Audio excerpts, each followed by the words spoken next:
Good morning, ladies and gentlemen. I would like to welcome you to today's Science Policy Day at the UNEP Pavilion here at the COP28 in Dubai. And it is my sincere pleasure and honor to welcome here our first speaker, the eminent Dr. Abdallah Moqsid, who will speak and present some opening remarks to open the Science Policy Day here at the COP on Saturday, the 3rd of December, 10 a.m. Gulf Standard Time. Let me introduce Dr. Abdallah Moqsid. He is Secretary of the International Intergovernmental Panel on Climate Change, IPCC, but also the Chair of the World Adaptation Science Program.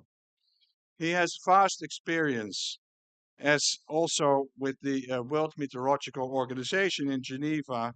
He is also vice chair of IPCC Working Group 1, which deals with the physical science basis of climate change. And he has served as a member of the WMO commissions, apart from serving as the vice president of the World Meteorological Congress. Mr. Moqsid has held leadership positions, including Chief of Dynamic Meteorology Service of Morocco, the head of the Center for Climate and Meteorological Research in Morocco, and he was also appointed as the director of the National Meteorological Department of Morocco, and that's a career spanning over 25 years in strategic management. Dr. Moqsid is an alumnus of the University of Rabat in Morocco, where he earned his degree in mathematics. In 1995, he acquired a telematics and information system degree, as well as a degree in methodology from the National School of Meteorology of Toulouse in France. Dr. Moqsid holds a doctoral degree in international technology policy and management from the Fletcher School of Law and Diplomacy, as well as a master's degree in Middle East Studies and a bachelor degree in computer science and physics from the American University in Cairo. Ladies and gentlemen, please join me in welcoming Dr. Moqsid to the floor to open today's Science Policy Day at the UNEP Pavilion. Abdallah, you have the floor. Most welcome. Please. Thank you very much, dear Martin. I think I am honored, after your introduction, and I'm also honored for many reasons. Double honored. Because first, I am here in this excellent pavilion in UNEP House. Second, it is connected to the first one. IPCC is an intergovernmental panel of climate change, but with two parent organizations. Two parent organization, UNEP is one parent of organization of IPCC. Yeah, also beside the World Meteorological Organization. But who is the father and the mother? It is for you to decide. Okay, so dear colleague and friend, good morning. It is my pleasure to provide opening remarks today at the beginning of Science Policy Day at UNEP's pavilion here at COP. I am speaking in my capacity as IPCC Secretary and the Chair of UN-led World Adaptation Science Program, the WASP, for which its Secretariat is hosted by UNEP in Nairobi, Kenya. But let me say that they have an excellent Secretariat with excellent team led by my brother Martin, Lynn, and Selma, and they are doing a tremendous job. I am very pleased to be here at UNEP Pavilion and meet many colleagues who are working on providing the best available science to inform climate negotiations, policies, solutions, and action. IPCC, supported by UNEP, as I said already, and WMO, looks forward to continuing the work with you all on advancing the science policy interface through information gathering, data collection, analysis, assessment with aim to promote science-based decision-making among member states, stakeholders, and practitioners.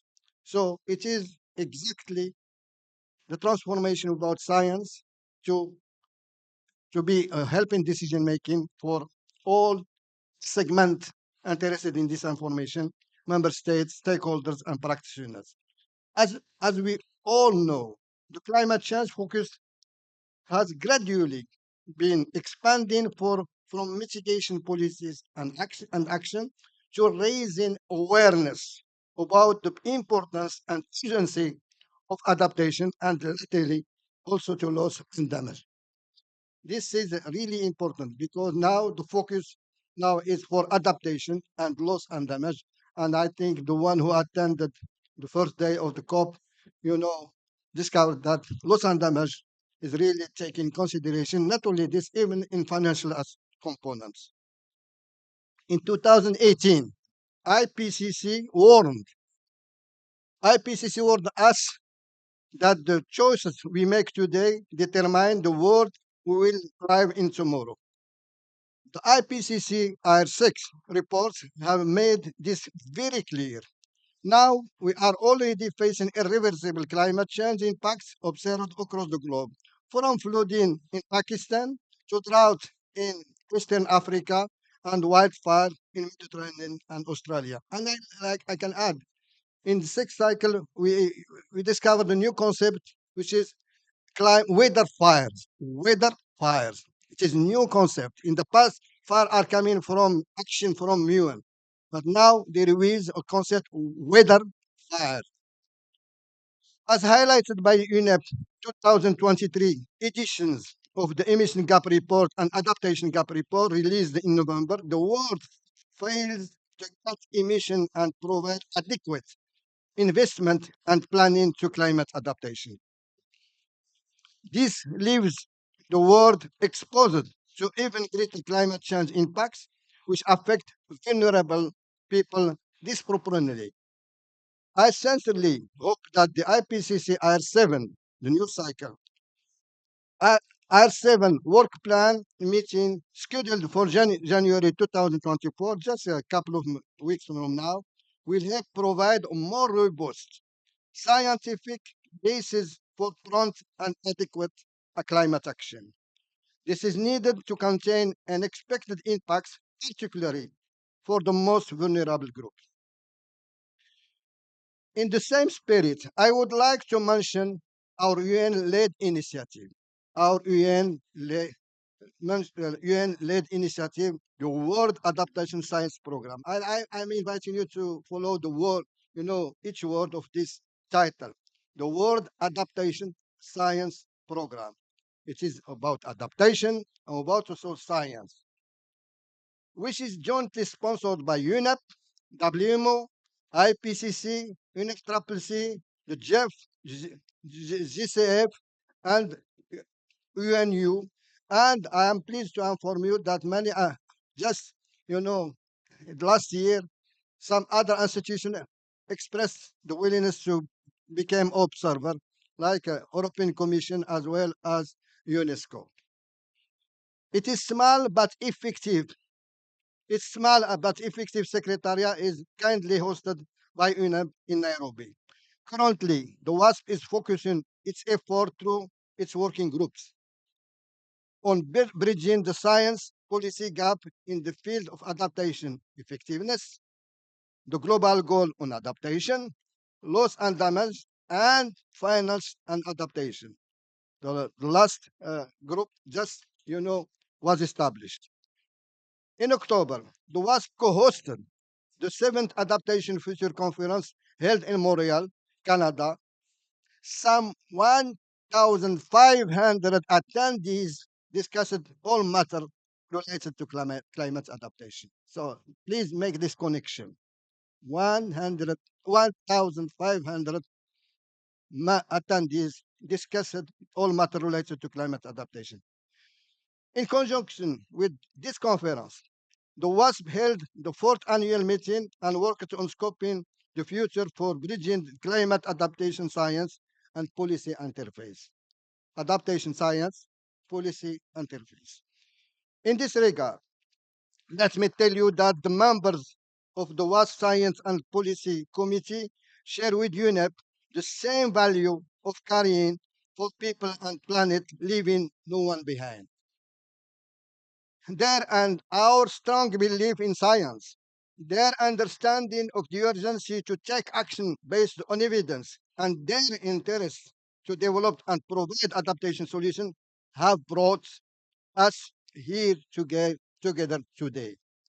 Now it is my sincere pleasure to open this day's session and listen to your insights, observation, and suggestion on how we can help to bridge the science policy action interface.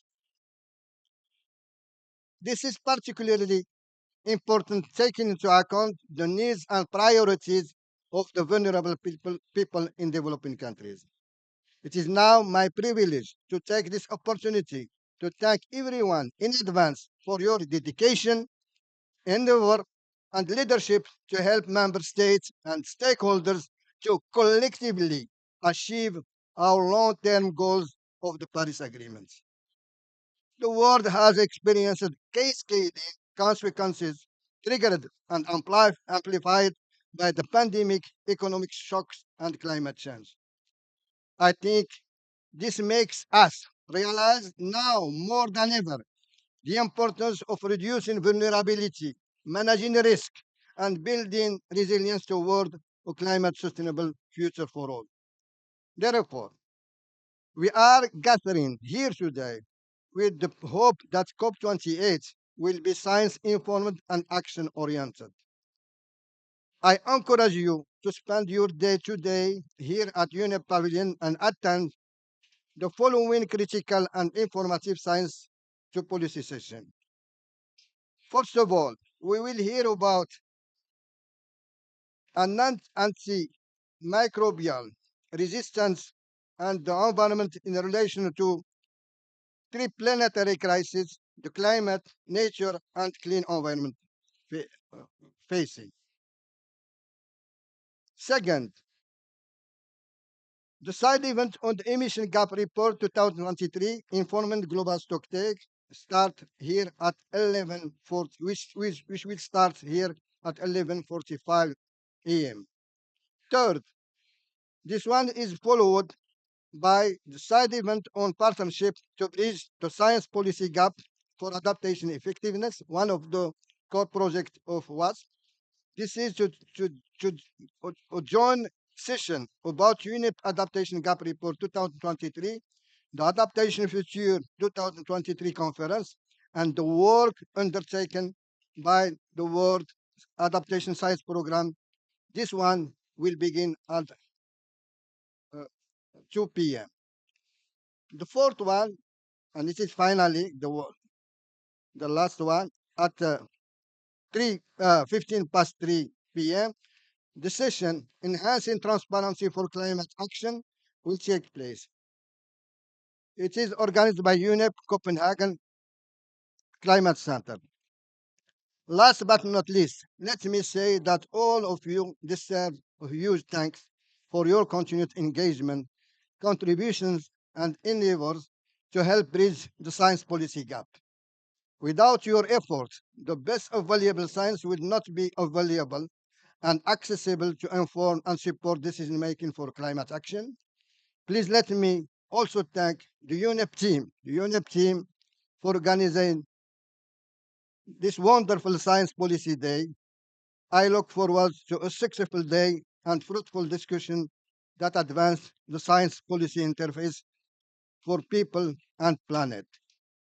So really, I'm really proud to be with you, and I'm asking you to follow all this day, because you will get, I'm sure your basket now is empty, but at the end of this day, it will be full of good ideas, practical things, and I hope for you good cop. Thank you very much.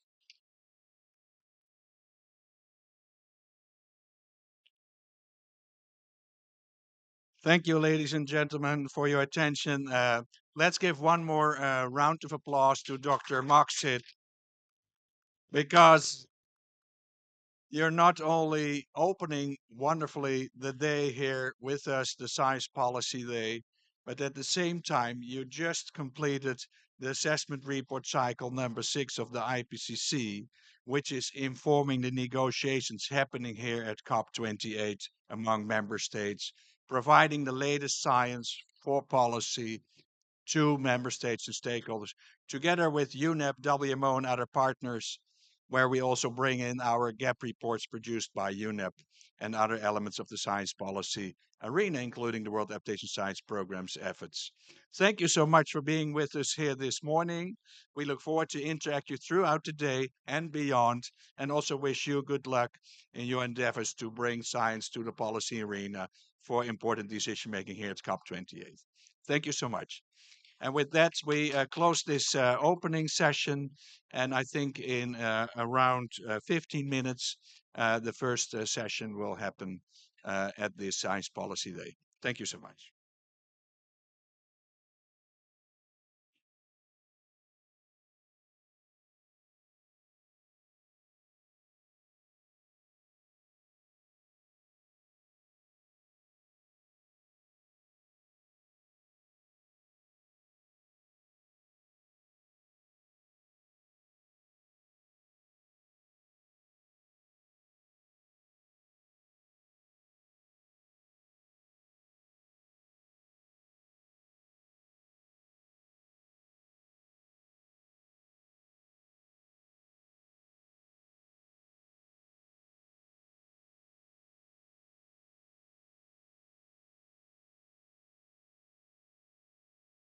uh, Political advocacy group led by Her Excellency Prime Minister Motley of Barbados and the quadripartite joint secretariat of AMR based at WHO, but has liaison officers from the four organizations of the Food and Agriculture Organization of the United Nations, the UN Environment Program, and the World Health Organization, as well as the World Organization of Animal Health, offer the secretariat support.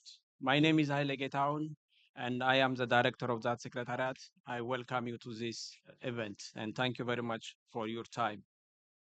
In this special side event, we have two moderators, panelists, Her Excellency Beatrice Anwar, Minister of State, Ministry of Environment and Water for Uganda, and Ms. Sunita Narayan, who is the Director General of Center for Science and Environment, India, both of whom are members of the Global Leaders Group. And we are very much privileged of having such strong environmentalists for career environmentalists as member of the Global Leaders Group that actually emphasize the importance of environment, which has been actually neglected for quite some time, including in the Global Action Plan that was set in 2015 that didn't address adequately the need for environment.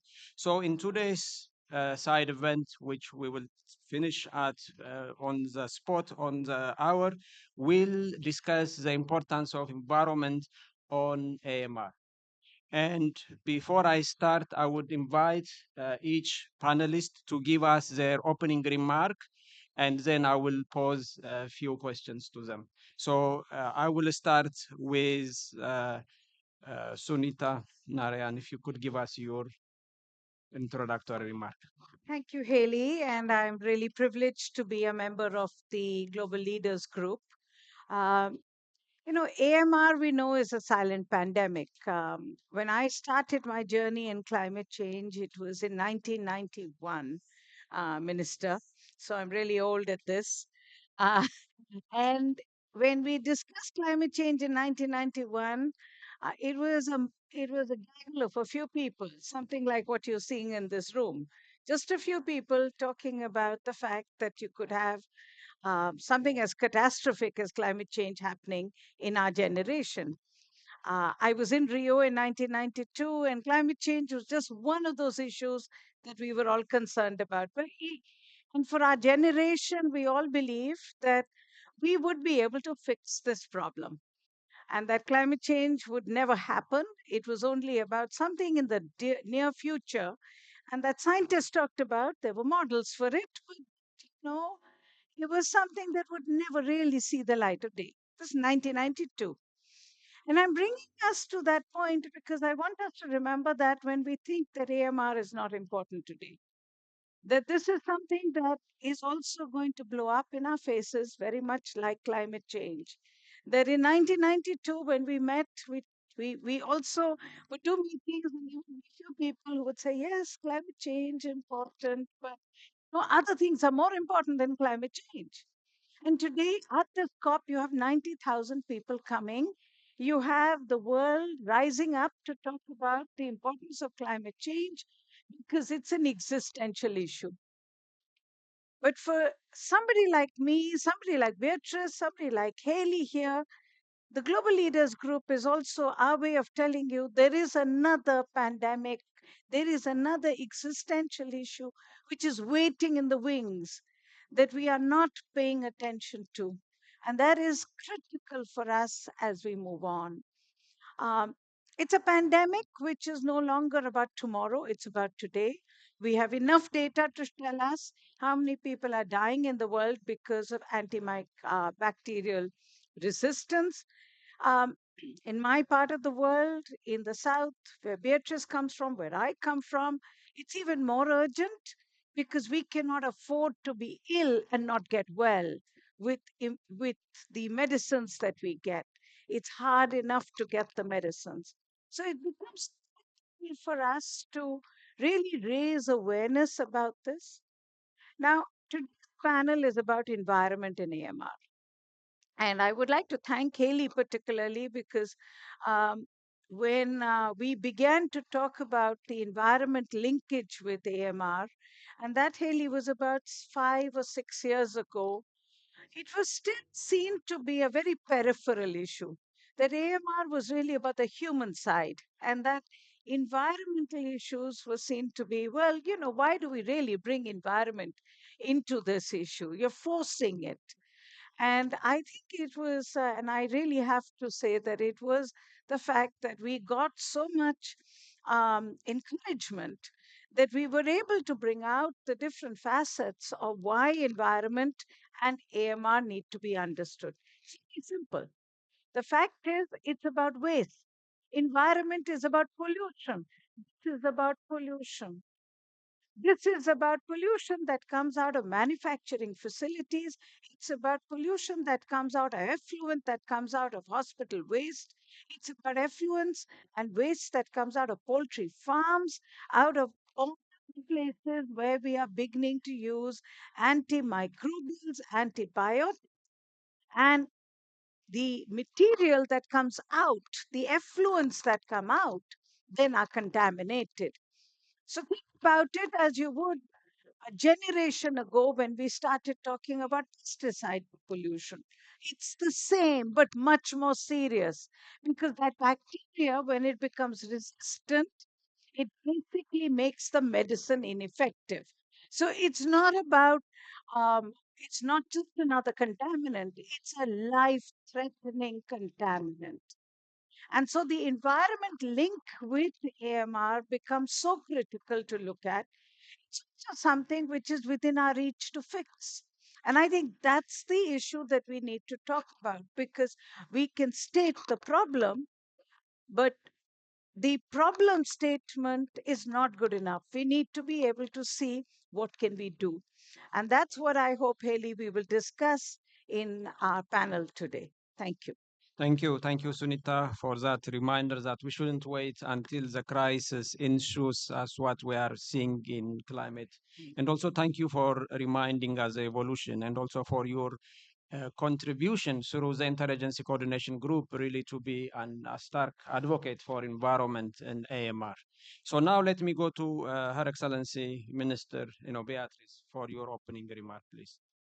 Thank you, Eli, for this opportunity. Good morning, everybody, my sister. Yes, when you're talking to environmentalists, we talk from the heart. And I'm happy to be one of the global leaders group. And I thank Her Excellency, um, the Prime Minister of Barbados, Madame Motley, for making this happen in my life. I'm a woman who lives by environment, and in my country, they have codenamed me Mama Mabira. Mama Mabira is the only mother in the world who is a mother to trees and human beings. If you Google, you'll find Mama Mabira. It's because I was ready to die for an environment mishandling. So it is bad part of my DNA. Fortunately, I'm being given the opportunity from national level. I'm the Minister of State for Environment, and at global level, I'm now a member of the global group who are looking at um, our mother nature. Now, the crisis we have at hand is that um, the antimicrobials, the antibiotics, the misuse is all impacting in our lives, in our animals, and environment. However, the globe have been looking at addressing this problem in human beings and animals. Little is really talked about how antibiotics use is impacting on the environment. We forgot that the routine because the antibiotics taken by human beings, animals, find their way in the environment. It is a breeding ground for all the diseases we are talking about. And then when the waste management is badly done, it goes back into the soil. We get the greens and the food, and the animals get the grass. It comes back to the human being. So globally, the problem is really huge, and it necessitated the global outlook of One Health approach. And we are here trying to sensitize the world, tell the people about the bad effect of um, antimicrobials, which is really sinking into our environment. And the environment being a very fertile ground for breeding and amplifying the effect of these antimicrobials. In my country, we have started seriously. I started with the cabinet where I sit, and when you talked about antimicrobials resistance, many people were like, "What is that? Are you trying to prove to be more of a scientist? What is that?" So there's really imagine if cabinet at our level, not many people know about this, and yet we also participate in amplifying it. There's a problem. We went to parliament, members of parliament. We had booklets talking about antimicrobial resistance and distributed this. We went to higher institutions of learning. Our youth must be told about what is going on around ourselves. So it's a crusade which is now engulfing everybody. We want the world to know that it's no longer talking about uh, anti antimicrobials resistance in humans and in animals, but also in what? In our environment. In human, people have even started learning that, like in my country, we used to have coartem for treatment of malarias. No sooner had people gone ahead, it became resistance. It is no longer responding, and they were grappling with what alternative do we have. In animals, the drugs which for tick, for example, they were not responding, and we have to look around. Now, it came in timely for me when I now say yes, there's a global problem of antimicrobial resistance, and these are examples which are living with us. And you go into the communities, say, you see, you have been taking this tablet, it's no longer responding, and that is a problem. How do we address that? And it can only be through One Health, where we bring the scientists from the health perspective and those in animal, and then for the environment to address this and let people know if we don't manage our environment well, it is a great breeding ground. The change, the climate change, the conditions have changed so suitably for some bacterias, for some diseases to breed at a very accelerated rate. How do we come this? What about the human action ourselves? Because we have over misused these antibiotics, others either underdose or overdose. In my country, you just go to the counter and you say, I want tetracycline. What are you using it? What dose? I want about 20. Now, when you have it at home, you can take it when you feel maybe, some everybody want to pretend to be a doctor at that moment, especially we mothers. The child is sick, you are just caught up, take swallow, you know is our own action which has caused the world a problem. And it is really us to go back to join hand, first of all, to increase the sensitization as we are doing. And I think all our listeners out there need also to take part into this. We want the scientists to go into innovative actions, research for what are alternatives that we want to have on antimicrobials that will be less resistance. Then our action of depleting the environment, degrading the environment, uh, making it a fertile ground for breeding dangerous diseases should be addressed. And then we think all this effort, the research, the innovative um, undertaking must be accompanied by available finance. If we don't have finance, our scientists are not going to go out there and be able to go and dig and find what could be an alternative to antimicrobials, to antibiotics, which are now becoming resistant. Which are those ones which could be environmentally friendly? So I think that has been one of the biggest challenge, and we think our onlookers out there who care about this mother planet would put money where it matters. And the time is now because we are sitting actually on a time bomb. What will happen in the near future if we don't address this problem?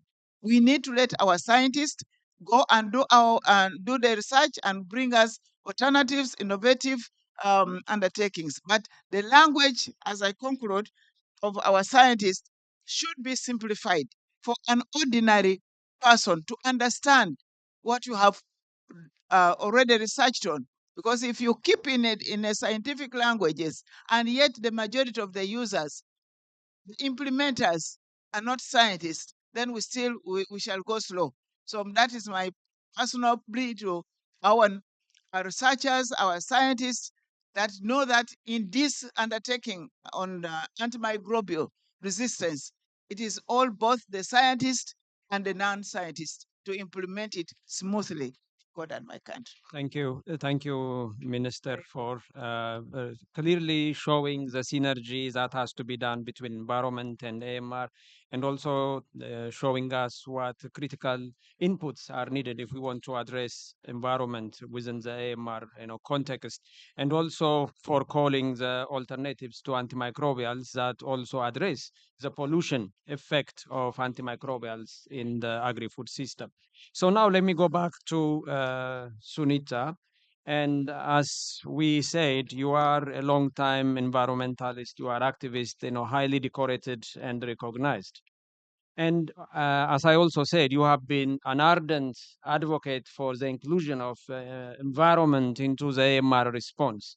So now we are in 2023, and just what's your dream? What are the things you would like to see for environment and AMR in 5 years, or let's say in 2030? That's a good question, Haley. I think firstly, we now need to move for action. So I think the first biggest step now is the last few years have gone in establishing the link between environment and AMR. And that is because these are multifactorial. There are different agencies involved the um, with this issue. So if you're looking at environment and AMR, you're looking also at animal care. You're looking at livestock production, which brings in one community of people. If you're looking at um, hospital waste, you're looking at another community of people. So it's important that we have established the linkages, the interconnection, and the importance of environment and AMR. And it's not been easy, but I think we have reached the point where we can say now nobody have understood the importance and the linkages. The challenge now is, and my dream now is, because I am somebody who likes to know, I like to put for action to happen. And for action to happen, you need clarity in terms of the steps you're going to take as you go on. And I feel today what we need now is a practical action plan for environment and AMR. At the Global Leaders Group, we have done guidance notes on waste. We have done guidance notes on the issue of livestock. We now need to think to that next logical conclusion to see, okay, these are the 5 steps that we need to take. From my side, first, obviously, the issue of hospital waste and AMR is important. Now, here is where we know that in most countries of the world, hospitals have to have waste treatment systems. We need to know what are those waste, what can countries do to improve the waste treatment systems, and what can be done for the management. It's the same with pharma waste. It's an easier issue because the pharmaceutical companies, we know the hotspots of their production. We should be able to come up with them how is the best strategy to be able to manage the waste. This will require a lot of work with the industry. It will require bringing them to our side. It will require us to understand technologies that will be affordable for large numbers of companies in developing world. Pharma production happens in our world, it happens in China, it happens in India, and certain other countries of the South. We have to be respectful of the need for cost effective solutions and to work with them so that we can tackle the issue of pharma waste. The larger issue of production systems, whether it is in agriculture, livestock, and in other food producing systems. Then the question becomes prevention rather than mitigation. And that is where the whole dialogue that we've had with FAO, with OIE, with WHO, terms for getting governments to understand the importance of prevention rather than looking at first using antibiotics and then having to reduce the use. So I think the improvement of prevention, I mean, enhancement of the term prevention, understanding what it means on the ground so that guidance can be given to countries through their national action plan on the incorporation of prevention in the food producing animal and agriculture sectors in our world. And along with that, looking at what do for improving the diagnostics, improving alternate therapies so that you don't have to use antibiotics as the only approach if your animal falls ill. You can actually make sure that the animal does not fall ill. You can make sure that if the animal is falling ill, that there are other methods that you can use before you move to the last resort of antibiotics. So the idea of prevention getting hardwired into the system with guidance, with issues of how to move ahead. And the issue is really the issue of linkage between biodiversity, climate, and linkages need to be understood that the communities can have a common voice. Somebody like me, I work in biodiversity, I work in climate, and I work in AMR. So it feels like second nature to me that I can make the linkages, but the linkages are not evident yet. And yes, these are important for each community to take their work forward. With AMR, you really can make the connections between food system reform and the need for AMR. Agriculture at the core of climate change. Agriculture is the core of biodiversity. Agriculture is at the core of AMR. It's also at the core of livelihoods, of economy. So those are linkages that we need to make. So I think for me, three takeaways: political control in the hot spot areas, protection being hardwired into the discussions, into the national action plans on food and agriculture, and linkages with with climate and biodiversity. Thank you, Sunita, for those wise words, which are action oriented and which will also be critically important as we prepare for the UN General Assembly high level meeting on AMR next year. And I hope through your civil society network, you would again pursue, these critically important points. I think we are running a little bit of time. And before that, I will also give the floor to Minister Beatrice, you've been a strong advocate for regulations around environment, and what lesson can then be also be used for AMR? If you could share your perspective briefly about that. Thank you, Ellie. And I think as a country and coping from the world realization that AMR is real and is a threat, for us as a country, we are very well known for policies, good policies. Of course, implementation gives us a challenge, but as far as legislation is concerned, we are very good at it. Uganda right now, as I said earlier, we are realizing that working in a piecemeal, because originally, Ministry of Health would be pursuing their line, and you wouldn't mind what the effect of your work can be on animals, and then maybe on the environment, which was little talked about. Right now, as we talked last week, we had already one meeting where Minister of Health, Minister of Agriculture, and Minister of Environment, we sat together, and the scientists and academias and the private sector was all involved, and we presented the problem of AMR. And we realized that we can only work very well when we network, when we work together in a coordinated way on one health. We should care about the health of the human beings, of the animal, and then of the environment. Now, the policy in place uh, for climate change, I think we are one of the few countries where we have already an act on climate change. And we have put specifically a, a provision which we have mainstreamed. All the ministries, government ministries, must obtain a certificate of no objection from the Minister of Environment of what you are doing, how much money are you putting for environment in Ministry of Health, Agriculture, Security, all the ministries.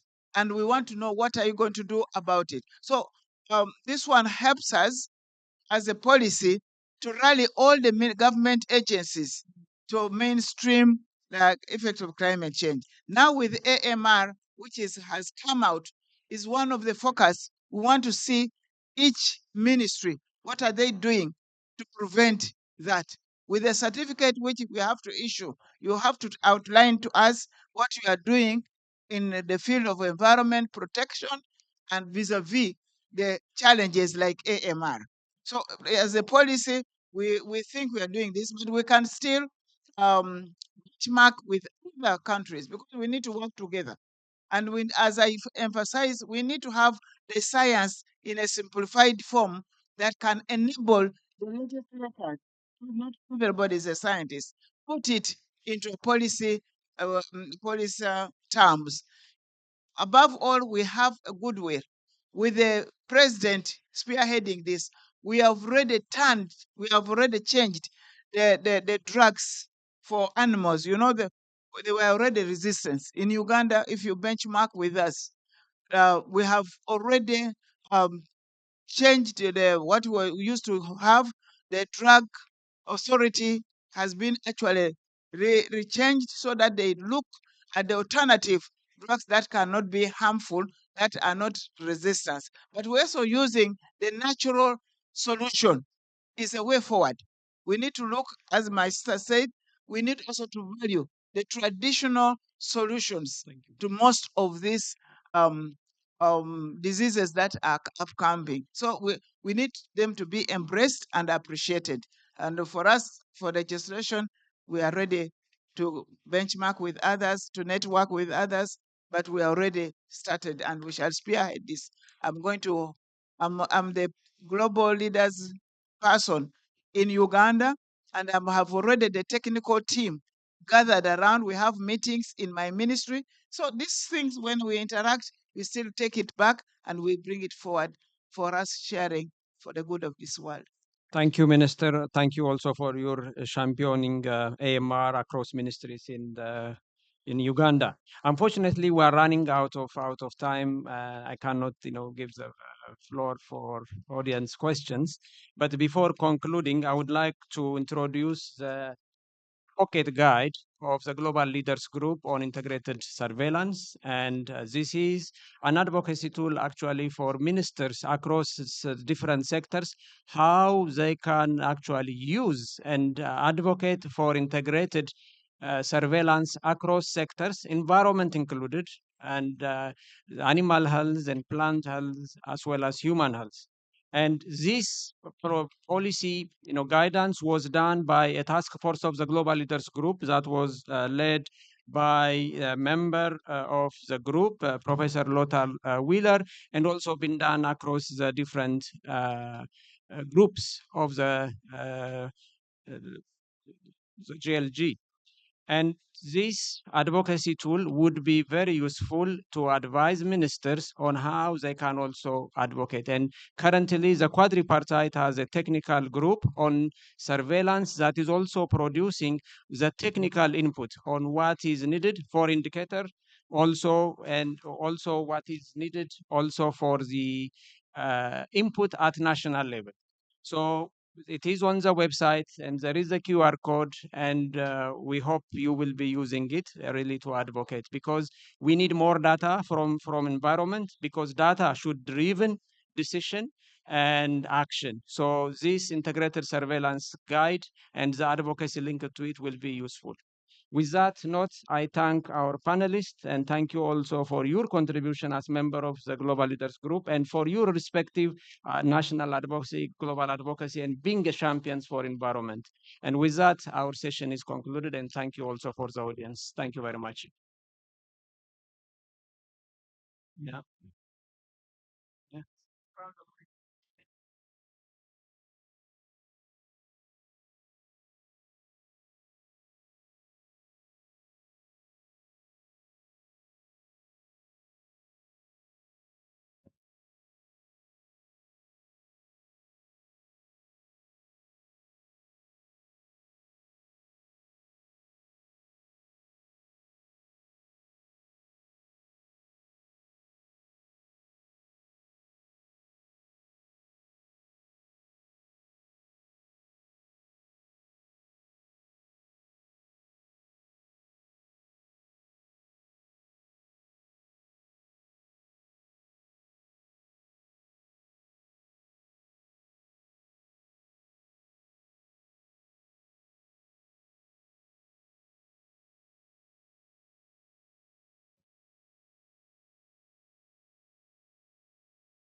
Hello, everyone. Welcome to this side event where we're going to present some of the key findings of UNEP's latest emissions gap report and also discuss what we need from the Global Stocktake. We'll kick it off with a short video.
Thank you. So now we're ready to get started. My name is Anne Olhoff. I work with Concito, a green think tank based in Denmark, and I'm also the chief scientific editor of the UNEP Emissions Gap Report. And with me here today, I have 4 of our lead authors, and I'll just introduce them to you. So on my far right, we have Oliver Gaden, one of the lead authors, as I said, of the chapter that dives into carbon dioxide removal. Oliver is also a senior fellow and head of research cluster on climate policy and politics of the German Institute for International and Security Affairs. To his left, we have Greg Muttett. Besides being a lead author of the UNEP Emissions Gap Report of the chapter that looks into the global transformations needed in energy, he's also senior associate from the International Institute for Sustainable Development.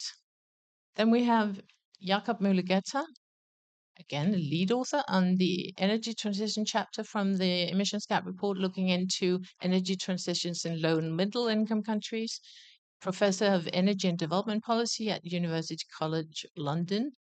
And last but not least, we have Yuri Rogeli, lead author of the GAP chapter of the Emissions Gap Report for all the years of the Emissions Gap Report, and also director of research at the Grantham Institute and professor of climate science and policy at the Centre for Environmental Policy at Imperial College London. And I'm not even mentioning your IATA affiliation here. So we have a very distinguished group of lead authors and experts to get us through today's program, which is quite simple. First, we're going to walk you through some of the key findings from the Emissions Gap Report. I'm going to cover the chapters where we don't have lead authors present. Then I'll hand over to each of the gentlemen up here to present main findings from their respective chapters. And then afterwards, we'll have a discussion, hopefully also some questions from you, and the panel discussions also on insights in terms of what we need from the Global Stocktake. So I think without further ado, we will just go straight into the presentation of the key findings. So this is the emissions gap report. What is the emissions gap? It's basically the difference between where we're headed in terms of global emissions in 2030 based on what countries have pledged to do and where we need to be, according to science, to have a likely chance of achieving the temperature goal of the Paris Agreement of keeping global warming well below 2 degrees and preferably to 1.5 degrees Celsius over the course of this century. It's the 14th time we're producing the report. Each year they come out just before these negotiations, the COPs, to inform the discussions here. And you can say, in fact, we've been doing global stock takes for the past 14 years. We don't only look at the emissions gap, we also look at what does it take to bridge the emissions gap. So we also look at the solutions, and that's quite important to keep in mind.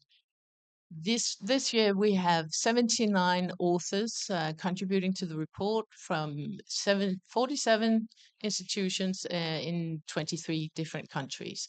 We have a distinguished steering committee, 15 steering committee members, also globally experts within their fields. And in addition, the countries or the governments of countries specifically mentioned in the report had the chance to comment on the preliminary findings of the report. So up here, you can see one of the key questions of this year's emissions gap report. And of course, this year, what we paid special attention to is the global stocktake and what needs to come out of the global stocktake and what do we need beyond 2030? What do we need in the next round of the NDCs that countries are requested to submit in just about 14 months from now, and which will include emission reduction targets of 2035. So we're looking beyond 2030 as well. And at the same time, we're looking into two areas that we find are particularly important also to make progress and actually achieve the Paris Agreement goal. And that is energy transition, both globally, what's needed, but also in low and middle income countries, as these countries now account for 69% of global emissions. And then finally, we're looking into carbon dioxide removal. What's the role? What's the scope for carbon dioxide removal? And what is actually assumed in the scenarios that we're talking about in terms of carbon dioxide removal as part of the solution to achieving the Paris Agreement goal?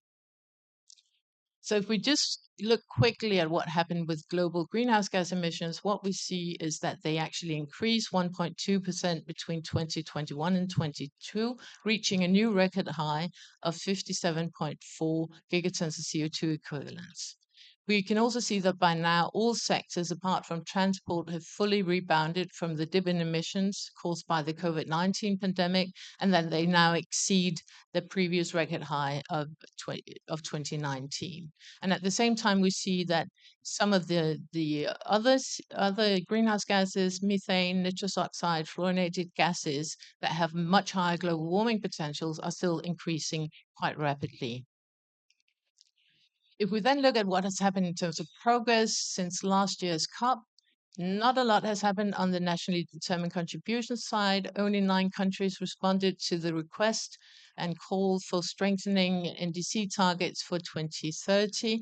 And if these country pledges are fully implemented, they will only result in additional emissions reductions of 0.1 gigatons of CO2 equivalents annually by 2030. Of course, if we look at progress since the adoption of the Paris Agreement, the picture is better, it's brighter, because countries have actually strengthened their NDCs. And if those strengthenings are fully implemented, that will reduce emissions in 2030 by 5 gigatons of CO2 annually. What's also important is that there's been an evolution of the NDCs themselves, so that more now include greenhouse gas emissions targets, more include more gases and sectors, and we can also see that more include unconditional elements. However, that's been insufficient to bridge the gap, as Yuri will now explain to us.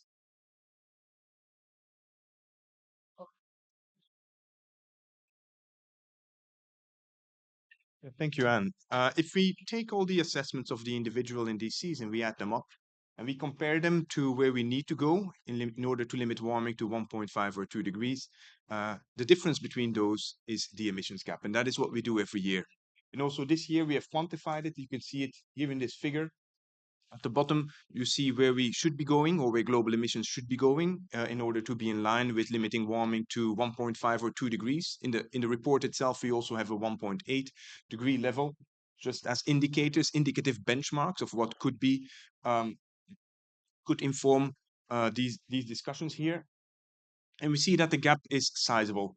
If we look at the unconditional NDCs, all the NDCs that are being proposed to be implemented without additional support or finance, we end up with gaps of 14 to 22 gigatons of CO2 equivalents in 2030. If the conditionalities of conditional NDCs would be met, and that means particularly whether if the finance and the capacity building would be delivered, then this could be further reduced to 11 to 19. Now, the world doesn't stop in 2030, and although 2030 was the focal point of the emissions gap report until now, we're also starting to look forward, including to inform the discussions for the next round of NDCs. In 2035, what we find is that the gaps that we have for 2030 are increased by roughly, give or take, 10 gigatons of CO2 equivalents. And if we then look even further down the line to 2050, you can see that the gaps become even larger. And this really illustrates kind of the lock-in effect or the importance of the near-term reductions in order to achieve our long-term goals. Now, what does this mean in terms of temperature outcomes?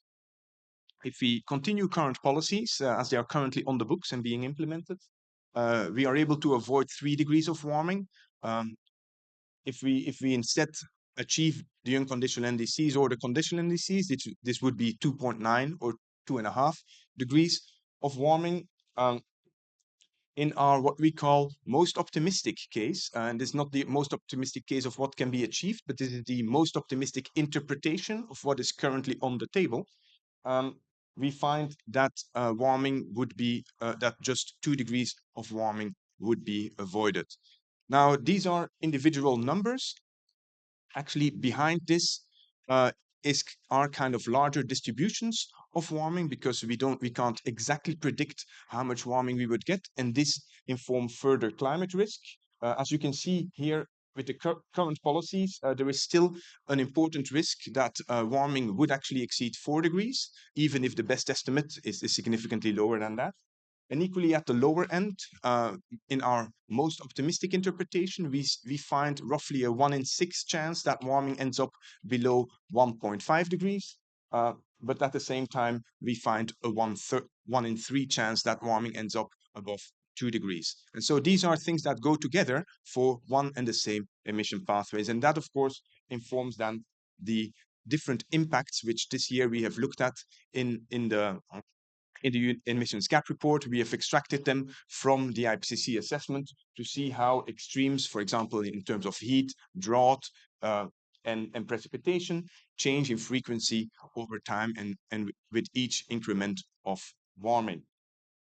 To conclude, it is clear that stronger implementation action is needed to narrow the emissions gap in 2030, and in particularly to prepare the way to actually not further increase the gap by 2035. Also, for the long term, we have assessed the net zero targets or net zero pledges that many countries have made. For many of those pledges, it's currently there is not a lot of evidence that they will be effectively implemented. So also there, the evidence needs to be strengthened. And finally, yeah, I would say if we continue on the track that we are now, it's clear what the global stocktake should be concluding. We are far away from reaching the goals that we have set in the Paris Agreement, and near-term actions are key to reduce that gap.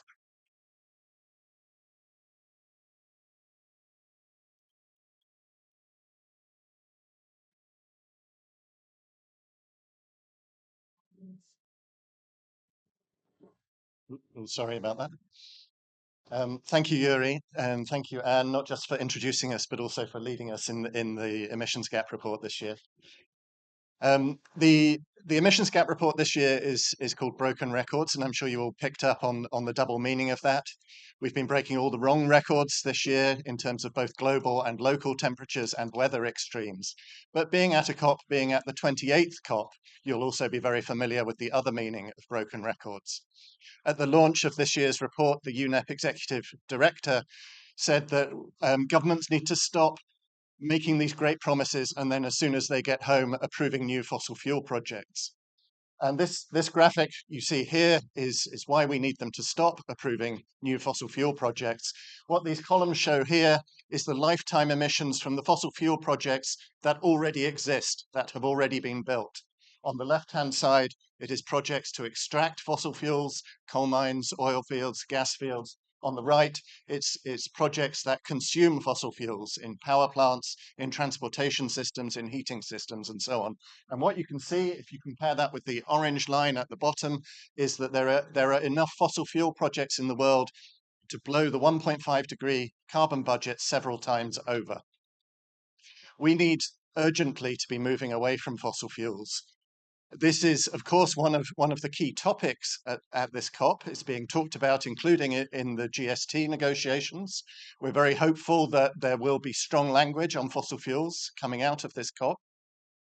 At the same time as rapidly decreasing fossil fuels, we need to increase clean energy, renewables, and we need to reduce the overall use of energy, especially the overconsumption by the richest people in the world. The Emissions Gap Report points out that there is massive inequality both in emissions and in use of energy, both within countries and also between countries. And given the sheer urgency of 1.5 degree, of action to limit warming to 1.5 degrees now, equity becomes all the more important. Equity, it's clear from the research, enables and underpins ambition. Where there is less equity, there is less ambition. And what does equity mean? Jakob is going to talk about energy transition in low and middle income countries. I'm going to say a little bit about high income countries, because equity means two things are urgently needed from the developed countries of the global north. First, they need to dramatically accelerate their emissions reductions, moving much faster than the rest of the world and leading the way.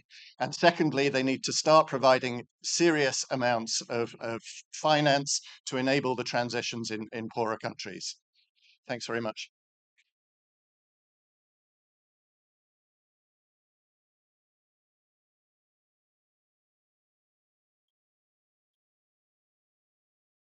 Okay. Well, thanks, everyone. Thanks, and again, not just for this emissions gap report, but for the 13 previous ones. So come on, let's give her a hand. I mean, and I'd also like to thank Narasimha Rao, who was also the co-lead in this in the chapter on low and middle income countries, transition related to that, but also Navros Dubash, who also worked with us quite intensively.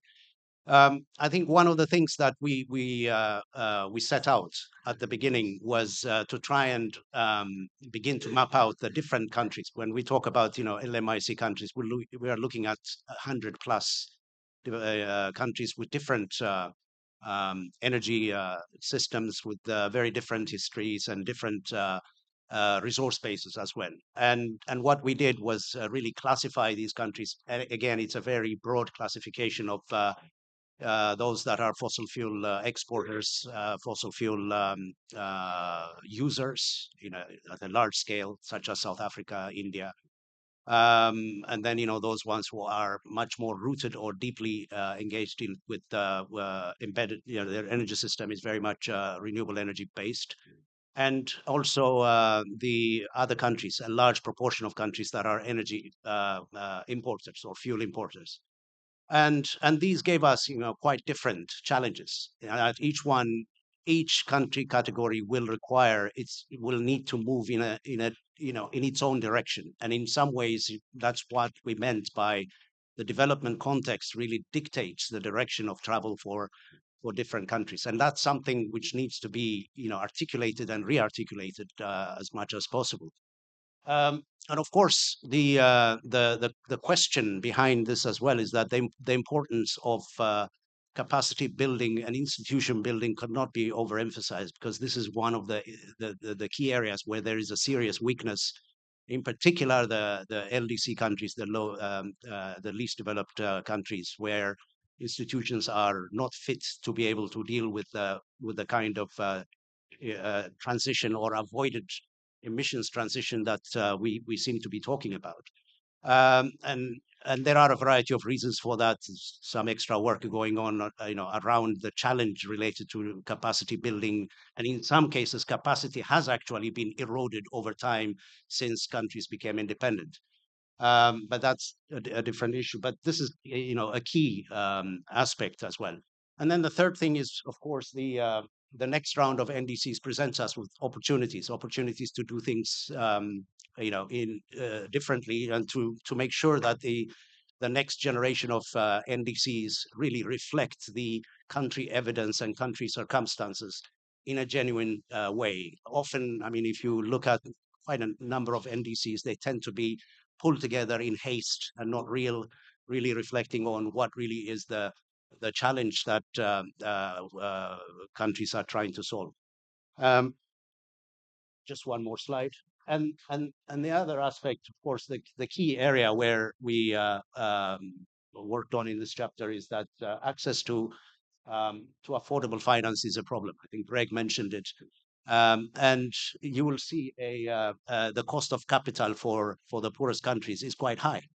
And we often hear about renewable energy. If you look at IRENA reports, renewable energy is, it's come down significantly and, reached a point where it's cost competitive with fossil fuels. But that is very context dependent. So the poorest countries, because of the high cost of capital, are unable to actually benefit from this renewable energy revolution that seems to be happening. And the scale is insufficient, but also the challenge of reducing the cost of capital itself is another major challenge, which requires domestic reorganization of regulations and policies on the one hand, but also to look into the international architecture itself, the way in which it can actually benefit the poorest countries. Thank you.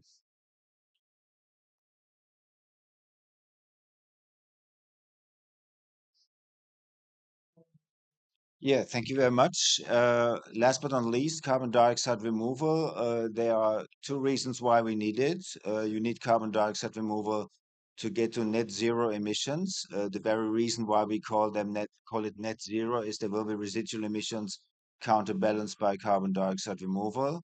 And in case we cross critical global warming levels like 1.5, that's what it looks like, and we would like to return warming, then we would need to achieve net negative emissions, which would just mean doing more carbon dioxide removal than having residual emissions. You often have seen probably graphs of figures. They can be classified in different ways. We're moving away from classifying them as nature-based versus technological. What's much more important is how long the storage would work, because that's what we're doing, or that's why we are doing carbon dioxide removal. So how long it is stored for.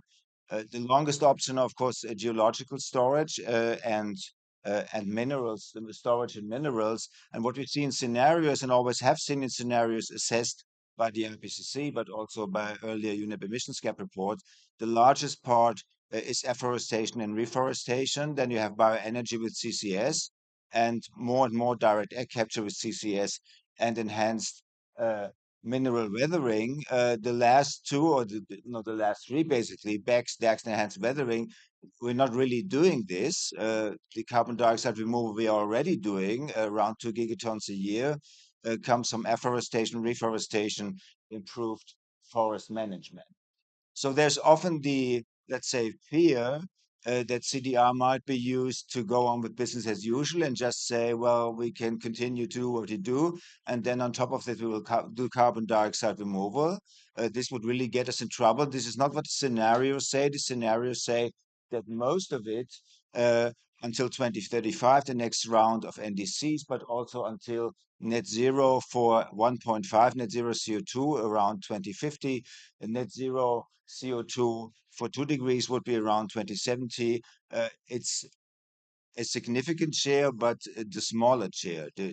So the the major effort still would have to come from emissions reductions. What's different in two cases is that the distribution between land-based CDR, so basically what we do now, and so-called novel CDR, the three technologies I showed you, would be different. And for 1.5, so the split between novel and land-based will be different. That's important in the way we think about upscaling of the novel carbon dioxide removal methods. We don't have the novel carbon dioxide removal methods with geological storage, basically, also give us more security in terms of permanence of CO2 removed. So what do we need to do to upscale without getting into a world of even more trade-offs on CDR? Because many of these elements might still be seen as uncertain. Also, the vulnerability of land-based CDR in vegetation under a warming climate that needs to be sorted out. And one major requirement is robust measurement, reporting, and verification. For many methods, for some it will be hard to exactly track the CO2, which can get us in a lot of trouble. And it also shows it's always easier not to emit a ton of CO2 than removing it and tracking then where the carbon is. But for some, at least residual emissions under net zero, we need CO2 removal to counterbalance it. And especially, and that's the last point, for technological carbon removal of for those who will end in geological storage, we are now at the beginning of what we could call a formative phase, quite similar to what we have seen with renewables maybe 30 or 40 years ago. The numbers are small, the costs are high, and you need some kind of regulatory and government support to get it started, at least then to get to the numbers that scenarios assume right now that these technologies are going to achieve around 2050. Thank you.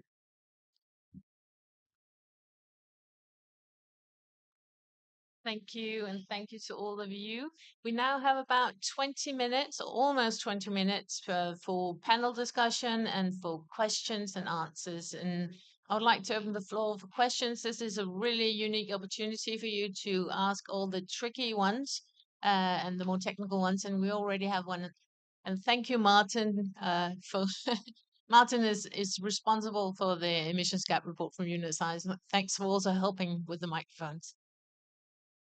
Thank you very much. Thank you for everything you're doing as well. That was a very well presented report. I'm sure you've gotten this question many times, but the elephant in the room with the emissions gap is all of the natural feedback loops, positive feedback loops, although with negative connotations. How is that factored into this analysis, and how would you see those variables impacting the scenarios that you laid out?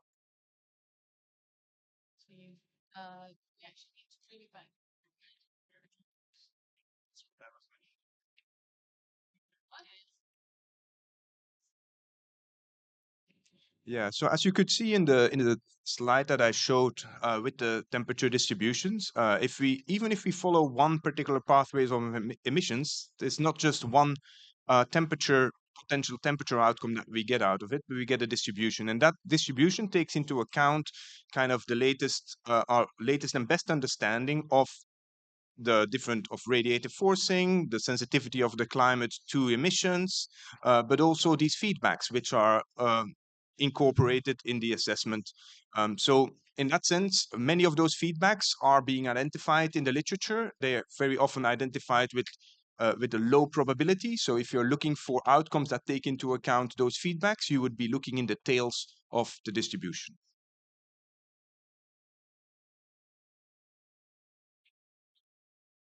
I have a question for Oliver, actually, and I'm wondering on the CDR and CCS analysis, what type of feasibility threshold do you use for the deployment of BECCS, afforestation, reforestation? And I was also wondering if you take into consideration the potential of institutional, economic, and social barriers, and also these feedback loops on accentuated forest fires and such. And finally, the question is like, I was wondering also if the amount of CDR and CCS included in this analysis will also be included in the gap analysis eventually, and whether it will determine like how much mitigation is required with the amount of negative emission that will come from CDR, CCS.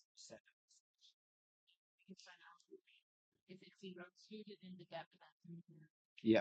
So on feasibility, that's indeed a tricky question. Also, how to answer that on a global level. I think many modeling teams for, especially for bioenergy with CCS, uh, defined, let's say, a level how much sustainable biomass you can assume in a certain year.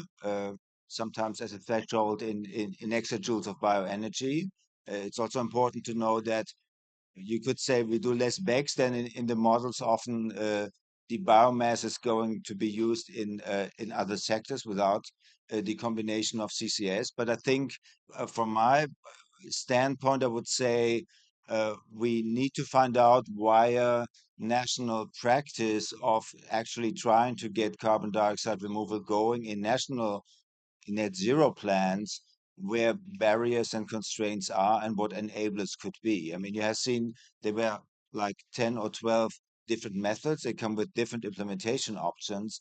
And just like with other mitigation options, governments are going to choose according to their preferences, but also according to national circumstances, what they are trying out. And we might find out that's a little bit too optimistic, what we have in global models. I think that's but we will only find out, we will not find out with theoretical analysis, we will find out with actual practice. Some of these methods, and we also had that in the color code, MOV might be quite hard, so it has a theoretical potential, but you may not want to do it anyway because you cannot really track it. On the gap analysis, it is included, was always included, so the gaps would be larger without CDR. There are many overshoot pathways for 1.5 that go into net negative territory, and if you would exclude them, then of course it would affect your gap benchmarks for 2030 or 2035. So the benchmarks would be lower, the gaps would be larger if it were not included. And now the expert for the scenarios is gonna refine my answer. And it's really nice how we switch now the seats all the time. He gets up, now I get to sit there. Yeah, no, perfectly correct. I just want to make one point. That is that the emissions gap, as we are calculating it now, the benchmarks we have are relatively straightforward to calculate because the net emissions determine the temperature outcome. Once we look beyond those net emissions, even just to gross emissions and removals, let alone all the other details, there are policy choices that are not physical laws, but ultimately policy decisions and policy preferences. And so that makes it much harder to define a gap at a certain policy or for a certain issue. In some cases, it is easy because all scenarios and all futures that we have modeled show exactly, or not exactly the same, but show a very consistent, robust trend. One of those is this kind of the decline in fossil fuels, the phase out, and all these kind of aspects. But for others, that's not necessarily the case. And for example, for the amount of CDR we need, that depends on how much governments and policies put emphasis on demand reductions, how much they manage to reduce their gross emissions, and ultimately that is not something that you can kind of very objectively determine as a benchmark. So that makes it a bit challenging to make these gaps on the measure level. And this is like a perfect example of how flexible we all work together. We keep moving around and filling in for each other. Thanks so much. Any more questions from the floor? We have time for a few more if you like. Otherwise, I'll ask you some tricky questions. So maybe feel free to raise your hands if you have more questions. And maybe you need a bit of time to. There's one. Wait. Great. Hi, forgive me, I was late, so this may have already been picked up. My name's Lindsay Cottrell from the Conflict and Environment Observatory. It was really great that we saw a line in the Emissions Gap report this year on military emissions. I wonder what the panel has thoughts on the kind of gap in the understanding of what the militaries emit and how that contributes to the overall carbon take. Stocktake. Thank you.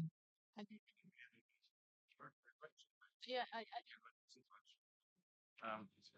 It's very challenging because not all of these emissions are very well known, and so it's clear that they are unequivocally contributing to the problem. Um, so our um, in our emissions chapter, so it's always the second chapter where we look at emissions trends.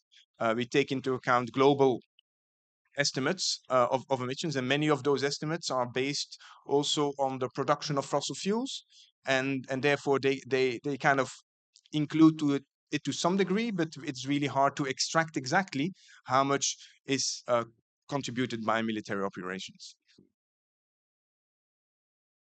and sorry, I simply couldn't hear your question, but I can just add that we actually had quite a lot of discussion at one of our in-person meetings this year about whether if we could include more military emissions and if we should include more. And also the discussion showed that basically it's quite few analysis and solid ground to base an assessment on. So we mentioned military emissions, but we didn't feel that we had enough supporting literature to do a more thorough coverage of them. More questions? So we have about 8 minutes. Actually, I have one for you, Oliver, but that's also because, of course, CCS and CCUS are like really hot topics at this COP, obviously. And I still feel that there's a lot of confusion, maybe, or not a solid understanding of the difference between carbon dioxide removal and CCS and CCUS. So maybe if you could just explain a little bit more what the difference is. Yeah, thank you. That's an easy one and a complicated one. For carbon dioxide removal, the CO2 has to come out of the atmosphere, not out of a factory or power station, and it has to go into durable storage. So the most straightforward way could be planting trees. Uh, if the CO2 comes out of the atmosphere and you produce a synthetic fuel with it, like synthetic kerosene, and then it goes back into the atmosphere. So it's not carbon dioxide removal. It's if the energy input is low carbon, it can go towards net zero, maybe as a process. If the CO2 comes out of coal and you do it in the coal power plant and then combine it with carbon capture and storage, then again, it's emissions reduction, it's not carbon dioxide removal. But I think if you combine CCS with CO2 that comes out of the atmosphere, either directly via direct air capture or via photosynthesis and biomass, so BECCS and DACs, then CCS is just a component in a larger process chain. I think we should often when we say CCS, we mean CCS based on fossil fuels. But if you just say CCS is part of the process and then think, okay, where does the CO2 come from and where does it go? Then you can decide, is it CDR or is it just an emissions reduction option? And of course, we have all the talk about CCS on fossil fuels and energy, and the models show this will only be a minor option. There are easier ways to get rid of these emissions. And at some point, we also need to think about storage capacity. Initially, there will be enough, but not forever in using it for applications where we don't need to use CCS. Thanks very much, Oliver. And now I'm going to pose the same question to all four of you. So basically, the title of this event is also what we need from the Global Stocktake. And maybe you could answer from the perspective of your individual or respective chapters. What would you like to see coming out of this COP and of the Global Stocktake to handle some of the issues and challenges that we see in each of your chapters? And let's start with you, Jakob, and then. I mean, I think that's a good question. I mean, I feel from a low middle income country perspective that we are in this space where the energy conversation leads us to finance, so we can't really escape that. The financialization question is front and center. But the challenge is, of course, countries are expected to de-risk, to do everything that is required of them to be able to become attractive for the private sector. But one One thing that isn't, in my view, happening is that there isn't, the same level of pressure applied on potential investors. I don't know what kind of a pressure that would be. I can imagine, because the Colombian president made a mention of it the other day. One of which is of course, to really have a sensible discussion around global taxation, for example, around corporations and countries. But I do think, on the supply side of it, that's to me that's a very unresolved question that needs to be unpacked a little bit. Thank you. Thank you. And great point also with respect to all the inequality that we were talking about and that Greg might pick up on. I don't know. Over to you, Alan. Just from my chapter, I think government should acknowledge that when they talk about keeping 1.5 in reach and let's say pointing to IPCC scenarios and UNEP Emissions Gap Report scenarios, they are implicitly relying already on CDR to be delivered, but they would be the ones to get it started and should start taking it seriously. And that does not mean turning it into a magic bullet, something that future generations are going to do somehow to pay back our carbon debt, but start finding out where the potential really lies. I think that one thing that I would really like to see in the GST from this COP is the phase out of all fossil fuels. I mentioned in my presentation that it is being discussed. It's very hopeful that 2 days ago, more than 100 countries from Europe, Africa, the Caribbean, and the Pacific supported fossil fuel language in the GST, specifically a phase down of unabated fossil fuels. I think the more I think that there is a lot of wiggle room in some of that language, both in phase down and in unabated. I think the more clarity we have, the better. So some parties in those GST negotiations have called for phase out rather than phase down, and some have called for the removal of the word unabated. And I'm just going to go one step further. I think a great piece of wording for the GST would be a global phase out of all fossil fuels, where developed countries phase out the fastest. Thank you. Thank you. I think I would like to see 3 points. The first is a very strong and unambiguous acknowledgement of the significant shortfall, as also highlighted by the emissions gap, but also including the UNFCCC synthesis report. So I would like to see a clear acknowledgement of that, and then going forward, the implications of that. I would like to see there are two outcomes that would be possible. One is kind of a clear commitment to global peaking by 2025. That would at least set the ambitions in line with the pathways that have been assessed by the IPCC as being in line with the decisions made under the Paris Agreement. And in addition, I think what I would like to see is, remember, we look at conditional and unconditional pledges. The shift between those is almost half a degree. So really progress on delivering on the conditions that are required to be met for these conditional NDCs to become reality. So that really means stepping up the finance, the capacity building, and the means of implementation in more in general. Thank you. And I think that sums up nicely what a good CUB could deliver this time. So we need to acknowledge the science base. We need to have strong language around all fossil fuels.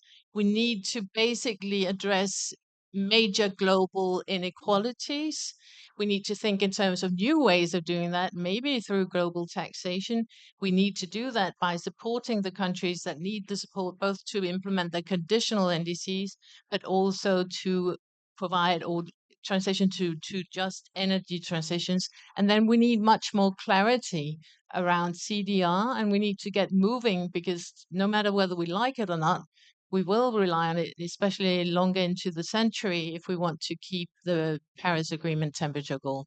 Thank you very much for joining us, and thank you very much to UNEP for keep producing the emissions gap report. And Martin will just end with a few words. Thank you so much, Dear colleagues and friends, just on behalf of UNEP headquarters Nairobi, I would like to express our sincere gratitude, first of all, to our chief editor, Dr. Anne Olhoff from the UNEP Copenhagen Climate Center. She has, as has been said before, she has been in this role for many, many years, taking the report with the lovely authors who are top experts at the global level, taking the report to the next level every time, on and on and on. A huge thanks to Anne and a huge thanks to the authors. And there are many more than just these four fantastic gentlemen. And I really would like to thank them on behalf of UNEP in Nairobi for their continuous effort to take the report further down the road. So it really, really influences the decisions that we need to take here at COP28. Thank you so much for your time and your attention.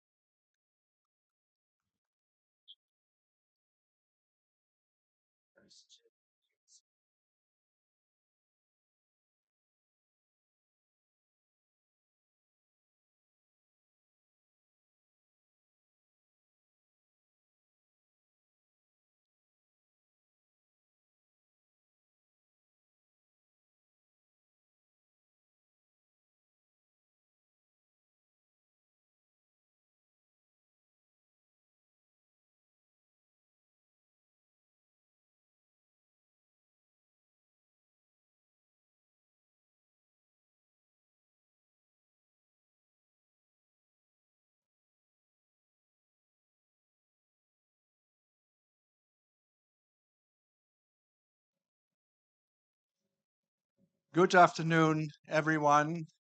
A warm welcome on behalf of UNEP headquarters Nairobi here at COP28 in Dubai on Saturday, the 3rd of December, 2 o'clock Gulf Standard Time.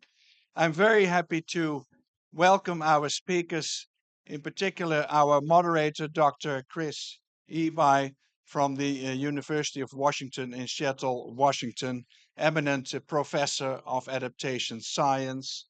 And she will introduce our members of the panel. I will just quickly mention them. We have on the left Mr. Mikko Ollikainen, who is the Executive Director of the Adaptation Fund based in Washington, D.C., Manishka Demel at Columbia University in New York, also representing Dr. Cynthia Rosenzweig. Then Chris Ebi, as I said, who will be moderating, and Dr. Henry Neufeld from the Copenhagen Climate Center of UNEP. With that, I would like to hand over to our moderator, Dr. Ebi. Please, the floor is yours.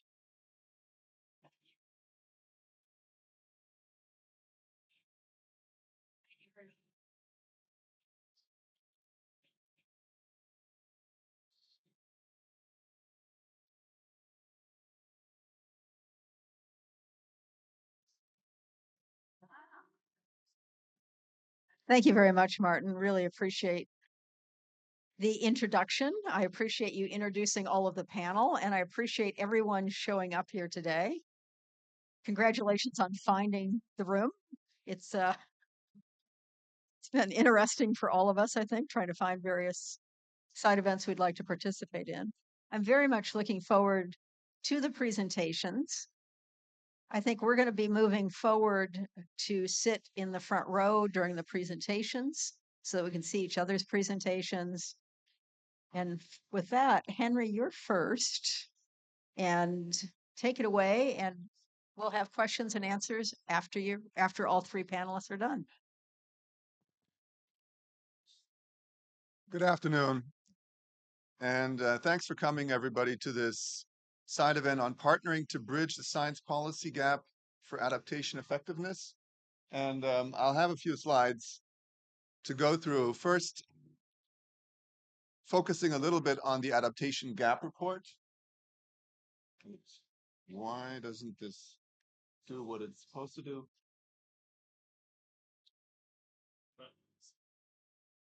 Uh-huh. Now, let's see. All right. Okay. Now we're on track. So you can see the banner here, same picture. This was the adaptation gap report we launched just a month ago.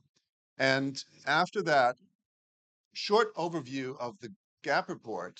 I'm going to talk more about effectiveness in adaptation, which is something that we did in last year's report. So the results on the adaptation effectiveness ultimately come from the 2022 report. You'll see that. But I'll be quick. Okay, so I'm hoping you can see this, and it's good if you're not seeing this that you come forward so that you can see the figures that I'm showing here. The top figure that you can see is a figure from the GAP report on adaptation planning.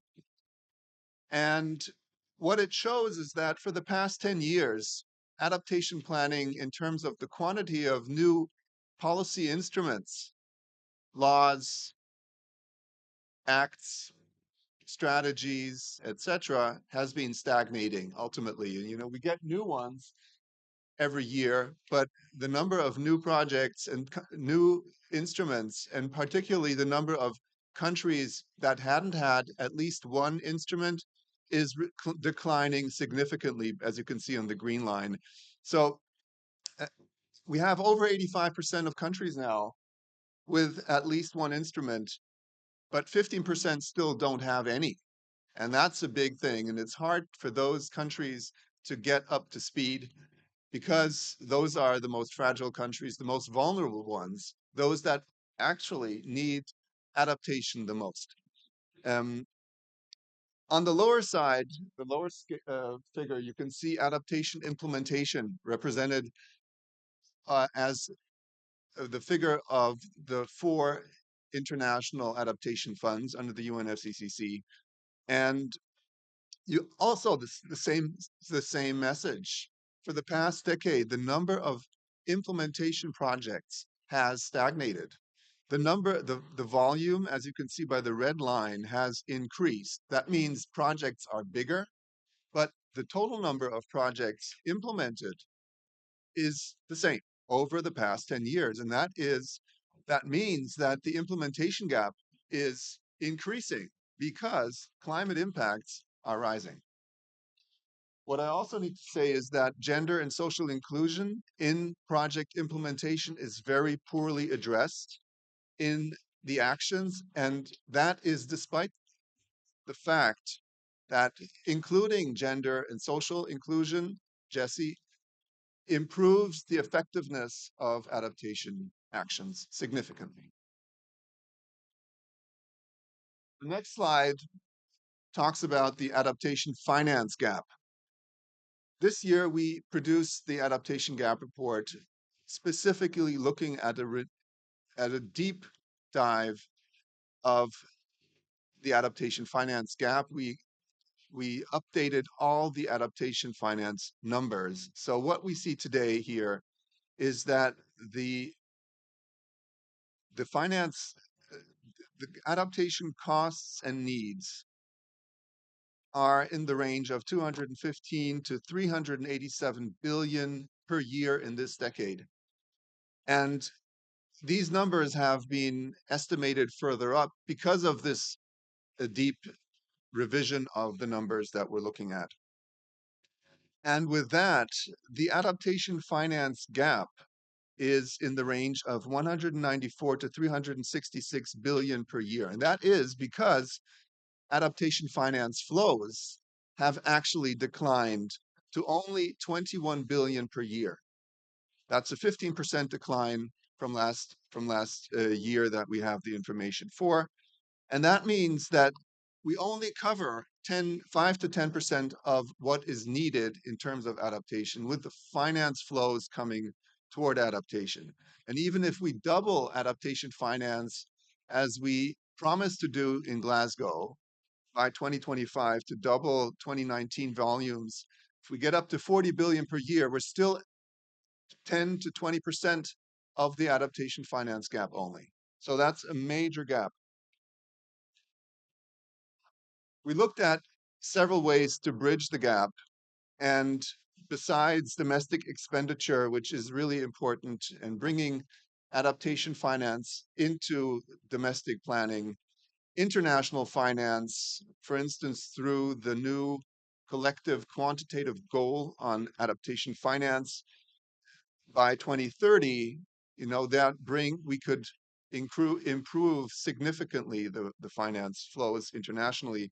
Private sector finance, we don't know very much about, but also it's an important area.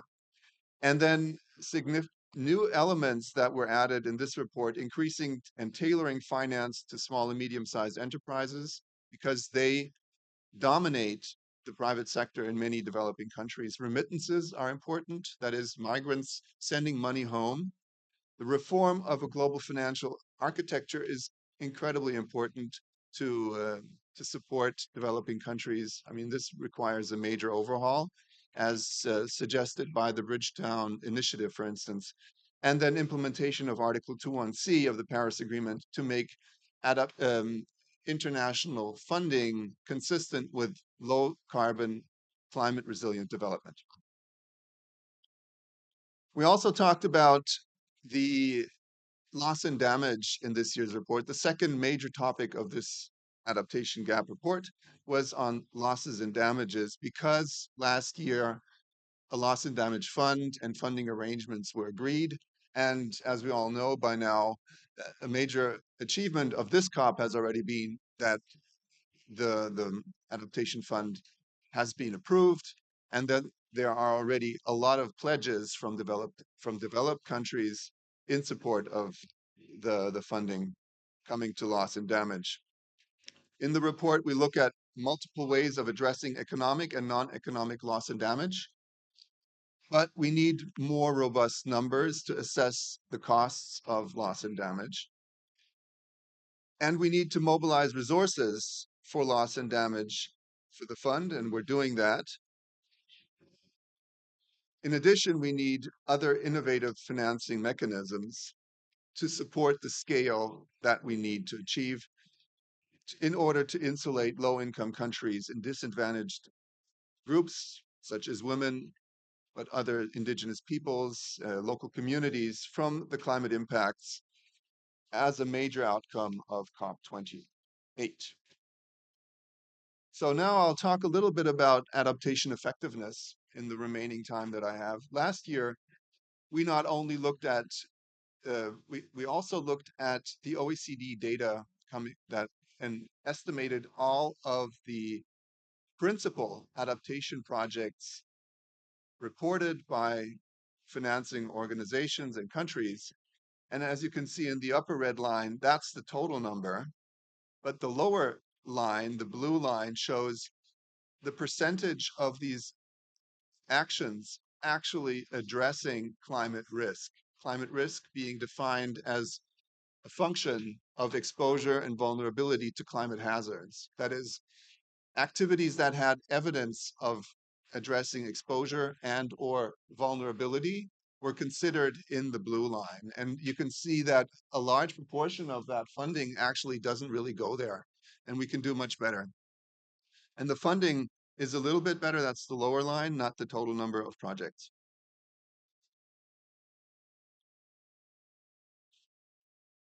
So one of the conclusions from the report was that adaptation practice currently is poor, but following best practices can improve effectiveness significantly. Some of the problems were that current adaptation actions are incremental and do not consider future climate change, and thus may lead to maladaptation. That adaptation effectiveness and adequacy are limited but urgently needed, and very often hybrid solutions that incorporate multiple dimensions of actions, implementation, governance, regulations, policies, all need to be put in place. Also, hard and sort of gray adaptation versus, let's say, green and nature-based solutions as ways of addressing different risks to complement each other is more effective very often than just doing one thing. And then we've developed a range of principles of good adaptation practice that help us understand what can be done, because Currently, we see inadequate involvement of stakeholders, a lack of attention to local contexts. Very often, projects are retrofitted to address adaptation, even though they're only focusing on development.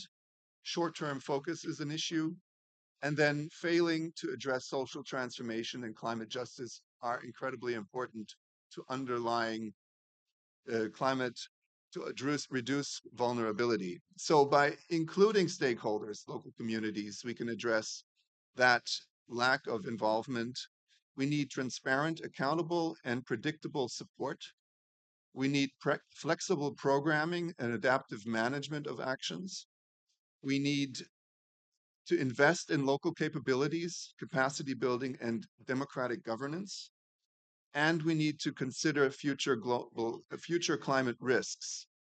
Finally, integration of local traditional indigenous scientific knowledge. And last but not least, tackling inequalities and structural drivers of vulnerability in addition to reducing exposure and vulnerability to climate hazards. All of those things help make adaptation projects, actions, initiatives more effective. And with that, I will stop because at the moment, adaptation action is slowing when it should be accelerating to catch up with growing climate risks. Thank you very much.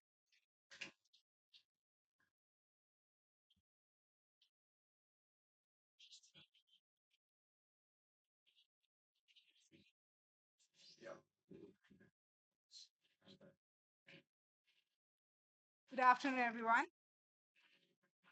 Yes, this is true. Good afternoon, everyone. I'm pleased to be here today to share some highlights from the Adaptation Effectiveness Science for Adaptation Policy Brief, which we call SAPBs. This was produced by the World Adaptation Science Program, WASP, and was launched at Adaptation Futures in October this year. This is available on the WASP website.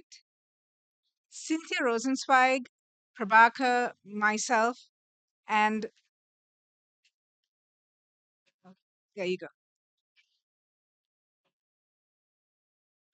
We worked with a wonderful group of authors from across the world.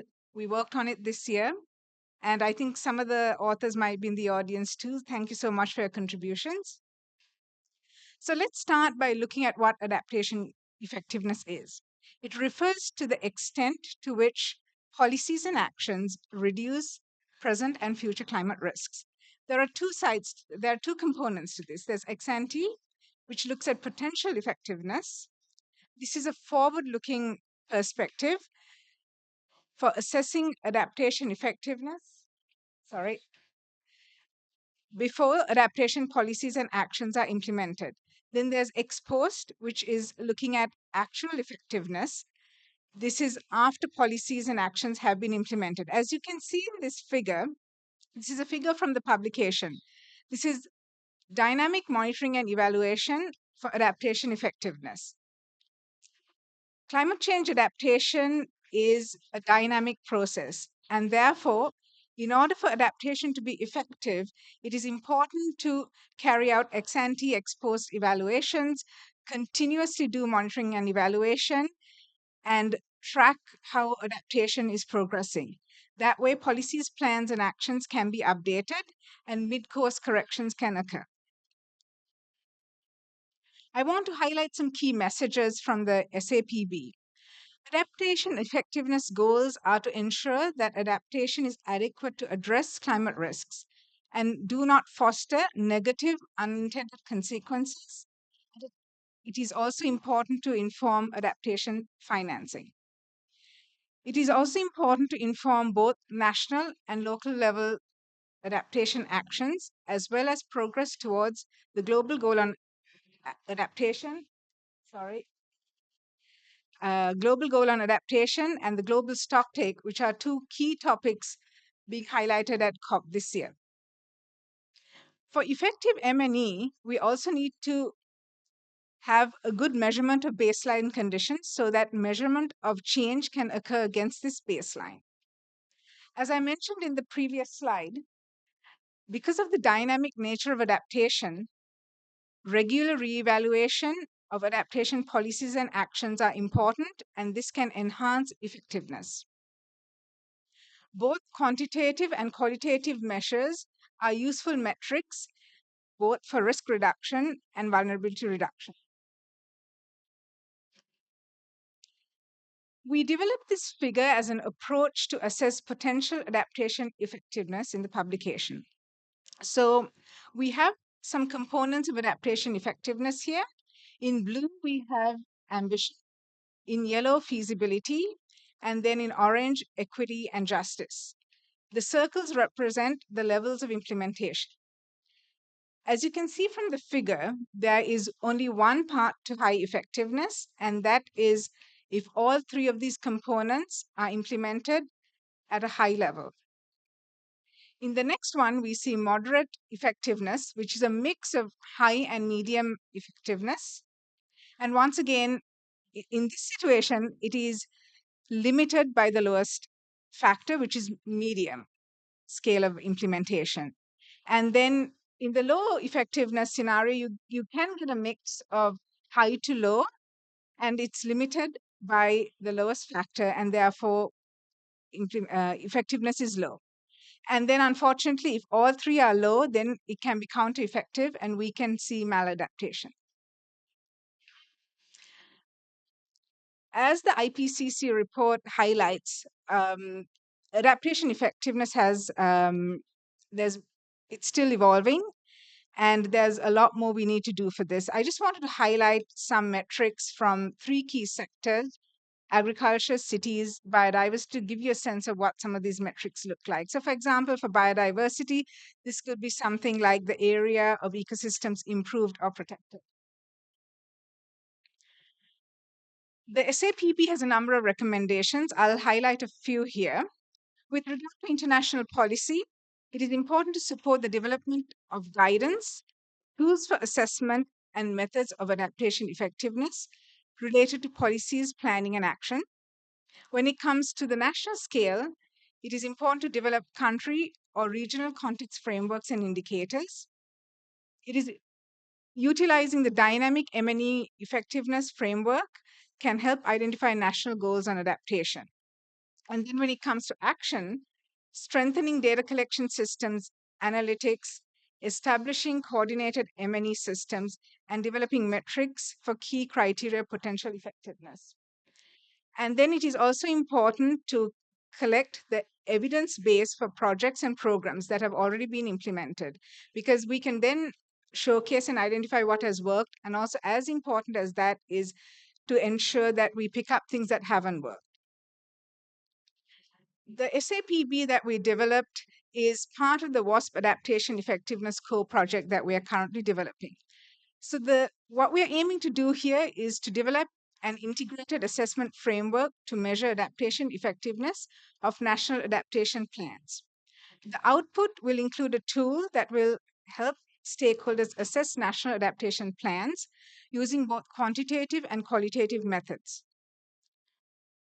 We want to evaluate risk assessments and see how these assessments indicate whether and how much the plan falls short of achieving the intended climate risk reduction. So this is still in progress. So we welcome your comments, ideas, and participation in the WASP Adaptation Effectiveness Core project. I have a two-pager that summarizes the core project and the SAPB. I'm happy to give you a copy at the end. Thank you so much for your time. And I also want to take a moment to thank the WASP Secretariat, Martin and his team, who supported us this year. Thank you so much.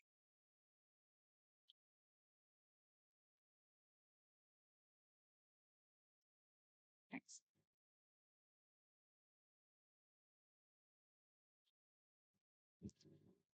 Thank you. It's really great to be here, and I think what I'm going to say is somehow reflecting on the same topics, but from a slightly different perspective, as I represent the climate fund, the adaptation fund.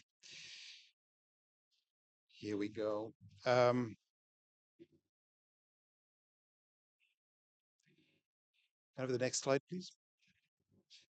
Since 2010, the Adaptation Fund has committed over $1 billion for climate change adaptation and resilience projects and programs, including 155 localized projects in the most vulnerable communities around the world, in more than 100 countries, with 43 million beneficiaries in total having been served by these projects.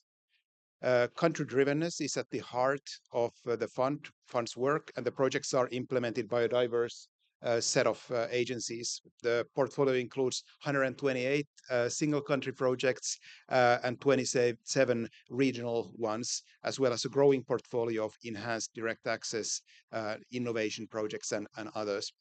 Many sectors and themes are represented in a variety of socio-ecological contexts, ranging from agriculture, water, urban development, coastal zone management, early warning systems, and so on. The fund's portfolio of projects. Closer to the microphone. Okay, sorry. Here's a little bit. So the fund's portfolio of projects represents a valuable treasury of evidence, experience, and insights that must be leveraged fully for their potential to contribute to the global understanding of adaptation, and that complements the types of information that other speakers have shared today, including the excellent gap report. The Adaptation Fund is fully committed in exploring ways in which this can be done more effectively. Next slide, please. The funds, I think we go next slide, please. That is fine. Yeah. The fund's new 5-year medium-term strategy, which guides our work in the period of 23 to 27, is based on 3 strategic pillars of action, innovation, and learning and sharing, and a set of cross-cutting themes such as locally led adaptation. Next slide, please. Under the learning and sharing pillar, we commit to increasing and expanding the knowledge generation and dissemination of learning and effective local adaptation, strengthening the capacity of capture and disseminating learning, and expanding knowledge partnerships and increasing outreach for learning and sharing. Next slide, please. On innovation in adaptation, while we all agree that accelerating adaptation is critical, and while we are all working on adaptation, we must learn from each other more quickly to avoid reinventing the wheel. The urgency and shrinking opportunity for action calls for new approaches and ideas how to tackle climate change and manage adaptation with enhanced efficiency, scale, and impact. The fund has supported innovation through its 15-plus year history, through pioneering direct access, fostering country ownership, and supporting many first-of-kind adaptation projects around the world. Through explicit innovation funding, the fund wants to foster innovation in adaptation while building on the fund's core strengths and comparative advantage as a nimble fund. The innovation window, established in 2018, has drawn significant interest and attention, and indicates that innovation could hold keys to accelerate adaptation action in vulnerable countries. Learning and sharing is a key aspect of innovation, and more broadly, achieving adaptation and resilience to climate change at scale. Furthermore, interdisciplinary collaboration and co-creation are necessary to decisively respond to the urgency. Next slide, please.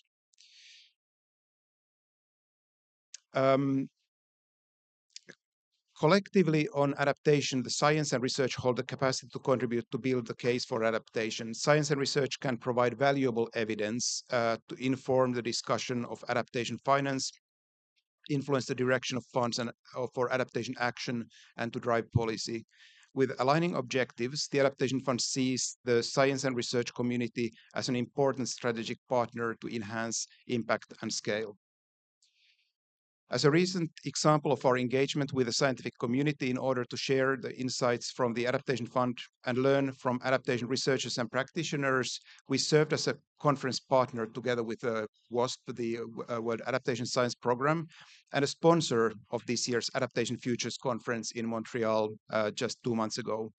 I want to recognize the crucial role of WASP, hosted by UNEP, in organizing the conference. It was really pivotal for this global get-together, as it has been through the series of these conferences. This is, of course, a premier global conference on adaptation, and the Adaptation Fund was happy to see the high attendance, which shows the growing engagement on this topic. Next slide, please. The Adaptation Fund organized a series of events called Innovation Days, which generated a high level of interest, and we were well attended, gathering innovators, change makers, and creative thinkers across the spectrum of adaptation innovation globally.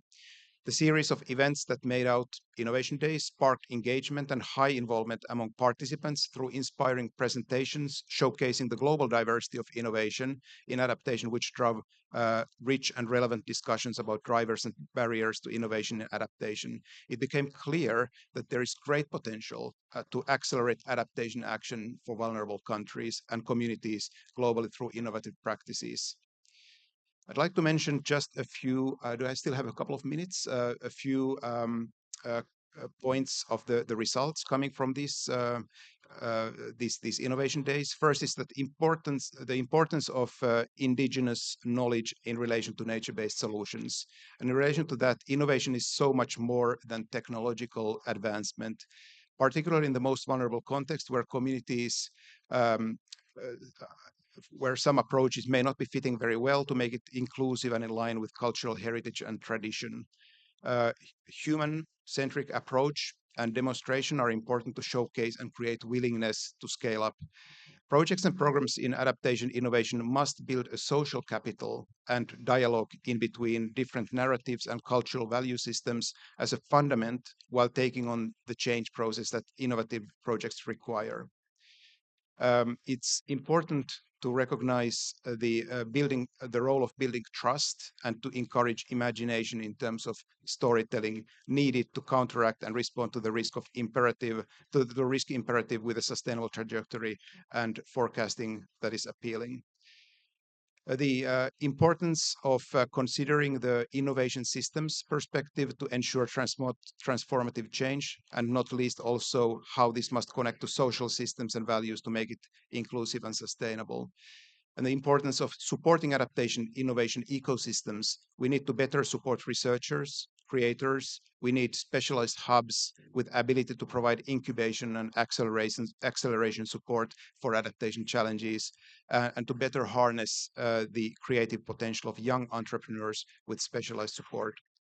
I also want to highlight the merged system approach, which is needed considering both the system ecological biodiversity and the system of innovation, and programmatic and systemic approach, which is needed in addressing the enabling environment. From the discussions during the conference, it was evident that funding is lacking. We know that adaptation gap is large, as previous speakers have mentioned, and it was confirmed that both grants and lending options are missing, but also a selection of instruments. Financial inclusion is needed and new financing models to enhance climate finance. And concluding the positive outcomes of the Innovation Days, the Adaptation Fund is more broadly strengthened in its belief in the importance of building networks and partnerships and promoting learning and sharing. And we hope to continue to build collaborations with all of you, including WASP and others, that can help deepen our understanding of effective adaptation. Thank you so much for your attention.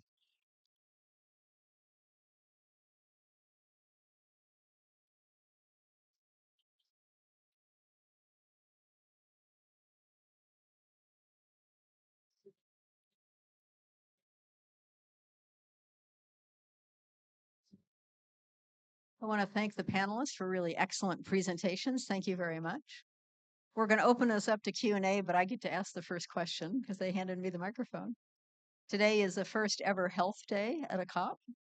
And yesterday there was a health ministerial where a group of multilateral development banks,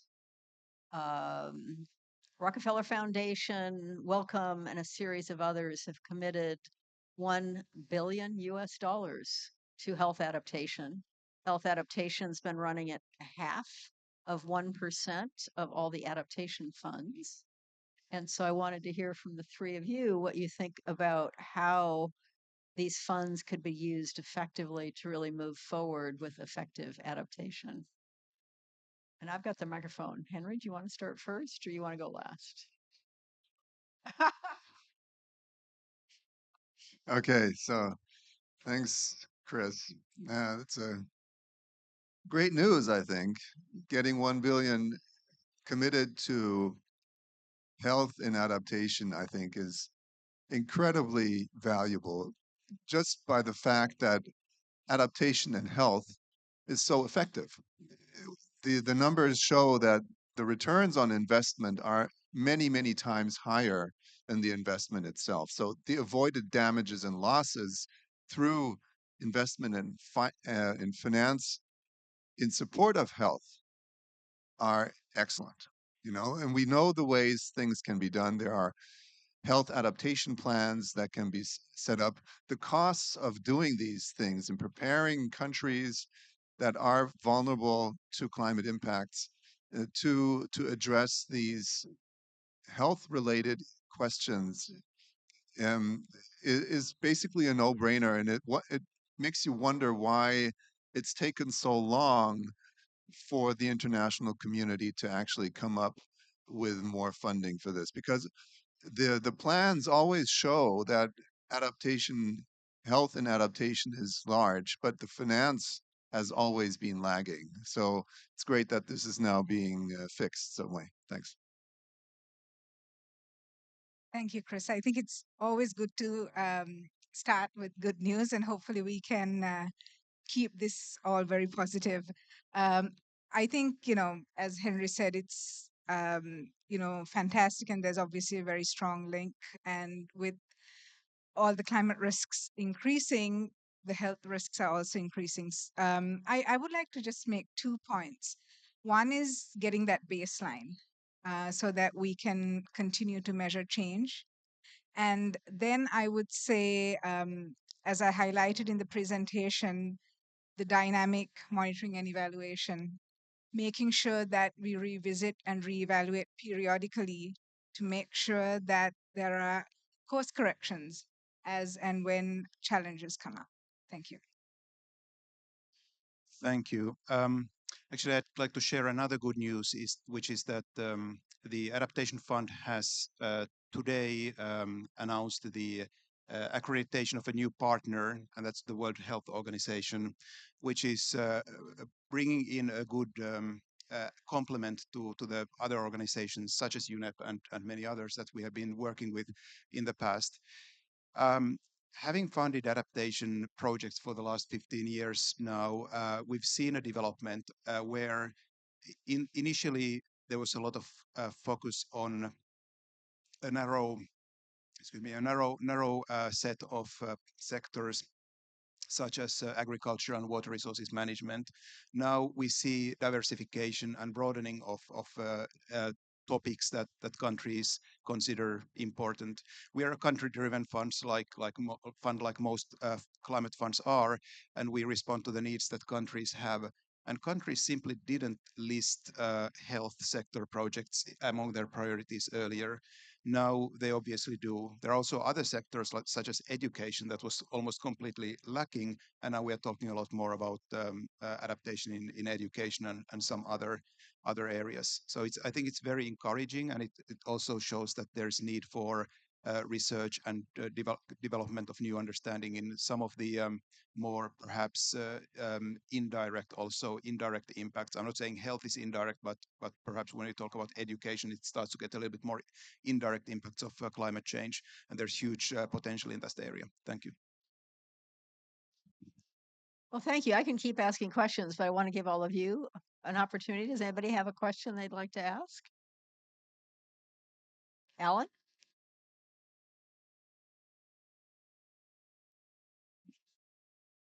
Thanks. I'm Alain Bourque with Uranus, the lead organizer of the Adaptation Future Conference.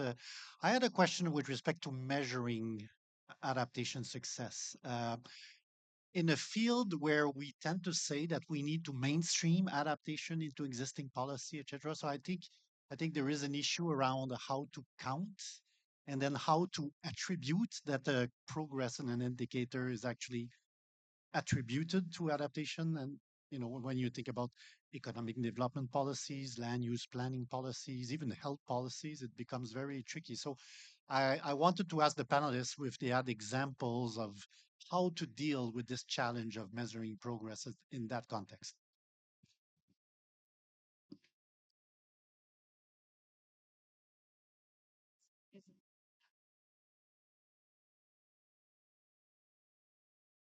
Sure. So I think what you asked was how do we the attribution? Yes. Yes. Yes.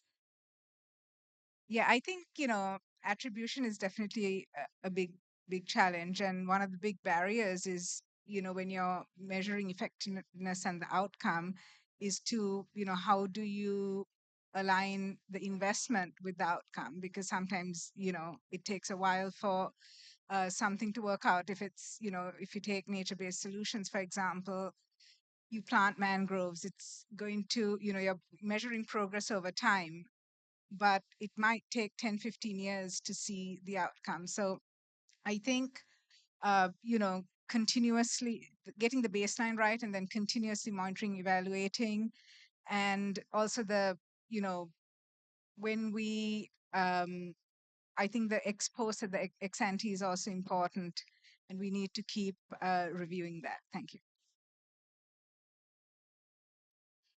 Thank you. Yes, for a climate fund like us, measuring results is very important because we are also funded mostly by sovereign governments, and they want to know whether the funds that they gave us have been used well. And it's a challenge because adaptation is so diverse. It takes place over so many different sectors, and especially measuring meaningful indicators that you can then combine and aggregate is an area where we just simply need to strike balances between being comprehensive and being somehow understandable. So that's the approach that we and others have adopted. We have certain core indicators, but they don't really depict the whole picture of adaptation. It is an ongoing challenge, and I think we work with it with other stakeholders. The role of evaluations is really important in this to see what has been effective and how we can further improve on that. Thank you. Yes, thank you. And I think you asked the mother of all questions, really, in terms of adaptation. It's really incredibly difficult to do that, and I can only second what Manishka and Miko have just said. Now, the Adaptation Gap Report, which I'm the chief scientific editor of, does track adaptation actions every year in different dimensions, which is planning, implementation, and then finance, which is maybe the most important, but certainly not the only one of the means of implementation that we need to look at. Capacity and technology transfer being the other two, which also the UNFCCC recognizes. So that would be an area I think would be useful investing in and presenting more information on in future adaptation gap report. But as Manishka said, it's very difficult to distinguish between what you're measuring and the outcomes of your actions, which is what's ultimately needed in terms of effectiveness and adequacy of adaptation. And here we in the GAP report have devised certain metrics to assess how well planning instruments would probably work. That is, comprehensiveness of the plans. That is, how many of the sectors it's actually addressing, inclusiveness of stakeholders and actors in the process, the implementability of actions. That is, you need to have the regulatory framework, you need to have finance, you need planning, uh, planability, and then integration, that is vertical and horizontal integration, horizontal across sectors, vertical from national to subnational government and local engagement. And then monitoring and evaluation are also really important to assess progress made or not made also. So we see these are important metrics that we can use to assess at a sort of macro scale progress and effectiveness. But, ultimately you need to go deep, look at what's being done in every single project and assess them in a ex ante and ex post way. What are the goals that have been set? So the global goal on adaptation, national goals on adaptation are incredibly important.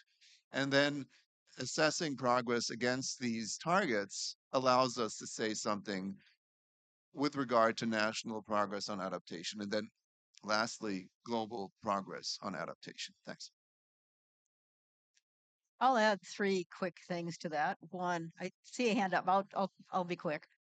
The first is I really want to underscore what Henry just said, which is there's both process and outcome, and to make sure that we're paying attention both to the process as well as to the outcome, because in many cases we're going to be able to track the process better than we're going to be able to track the outcome. The second on the outcome is we have to think about all the other drivers. Is heat-related mortality increasing because of climate change or because we're all getting older? And it's both. But the fact that we're all getting older isn't making this any easier. So we have to be able to track that.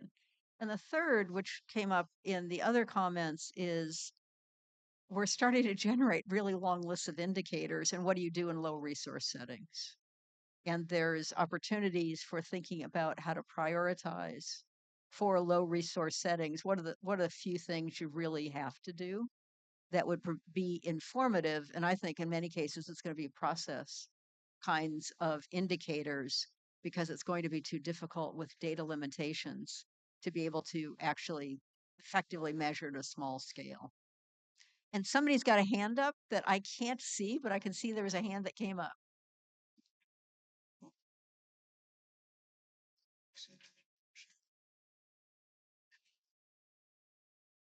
Thank you so much. Since I'm not seen, I'll stand. My name is Juma Said Tusubila, and I'm from Uganda. And I'm part of the Climate Adaptation Research Program, a network of 13 universities in climate adaptation in Africa. So one of the panelists has remarked the 1 billion fund committed for health adaptation. It makes me happy as a researcher focusing on health. However, on day one, we also know that $400 million was given to the Loss and Damage Fund. Someone would think that maybe the panelists today should have said we have 1.4 billion to adaptation, but it's only the one that we are talking about. My question is, to what, and in view of the Adaptation Gap Report, to what extent is Adaptation Fund threatened by the Loss and Damage Fund, or how are the two related? And if pushing on one side, does it affect the other side, or both can be pushed at the same time?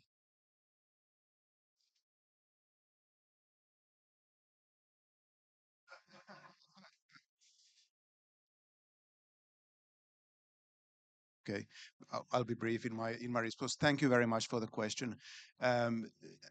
It was great news that the Loss and Damage Fund related decisions were passed this week, and also the quite remarkable initial set of pledges that countries made to that fund. We, as the Adaptation Fund, we've actually helped to set up this new fund. There's been an institutional process during this year since Sharm el Sheikh, and we've been supporting that process through some personal support to the secretariat of the work that has been done. And that's the way I see it. Now, having loss and damage on the table closes the circle. It's important that we also consider what will happen when adaptation is not enough, when adaptation fails. That's when loss and damage happens. And for us working on adaptation, I think it's a great thing that there is additional focus on that, because it brings it from the theoretical to the more practical. If we are not addressing the adaptation challenge, then we need to address the loss and damage challenge.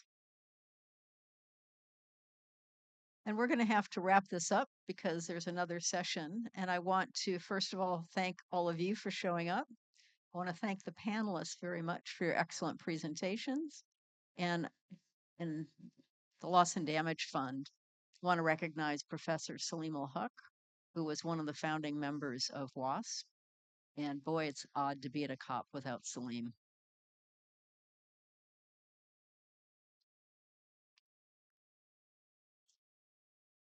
Let me also thank the moderator, Professor Dr. Chris Ebi from Washington University, Seattle. Thank you so much. And thank you all. And I understand that the next session is in 15 minutes. Thank you.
So we're going to be starting in just a couple of minutes, waiting for the last panelist to come. If you want to listen, please come closer, take a seat, and we'll be kicking off momentarily.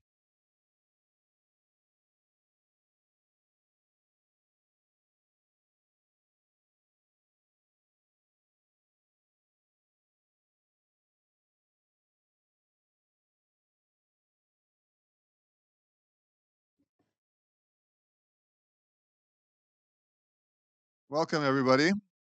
My name is Henry Neufeld. I'm head of the Impact Assessment and Adaptation Unit at the UNEP Copenhagen Climate Center. And I'll be hosting or moderating this session. And I'm also going to give a few slides at the beginning to talk about transparency in climate action, which is a topic I think sometimes not as valuated as it should be.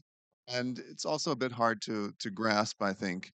And we have 4 speakers here sitting in front of me because I have some slides, and otherwise they wouldn't be able to see what's on the screen coming up.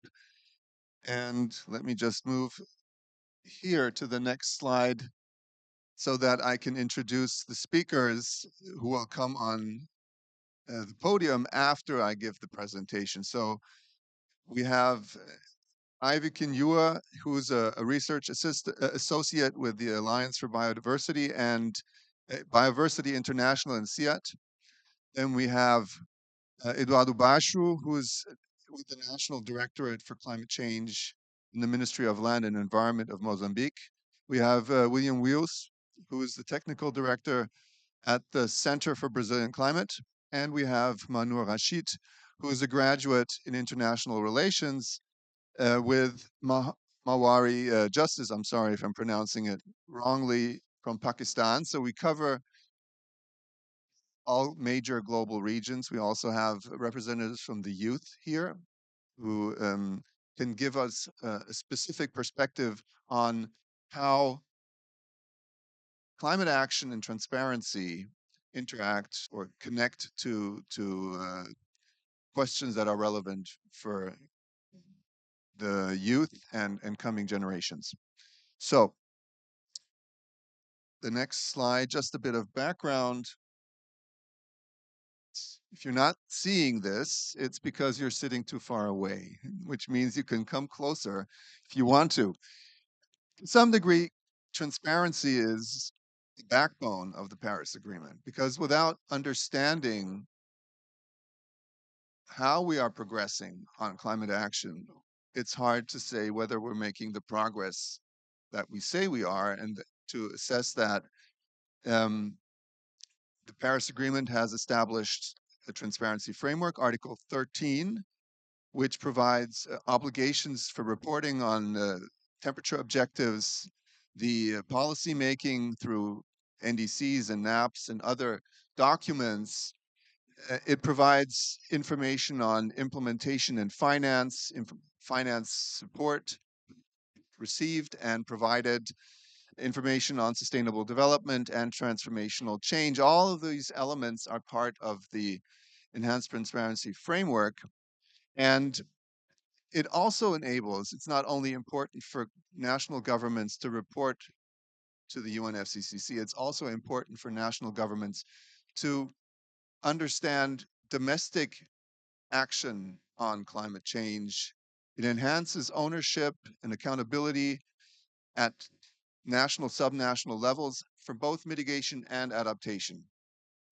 And this session was sort of a mix between transparency and the question of carbon markets. And we brought it together by looking at capacity for the needs in transparency, what is needed to enhance transparency and understanding of transparency at national levels for different developing countries, and Article 6 related questions around carbon markets. So this is why we also look at how Article 6 cooperative approaches can be addressed in terms of accountability and reporting and the requirements to ensure environmental integrity and to contribute to global mitigation objectives.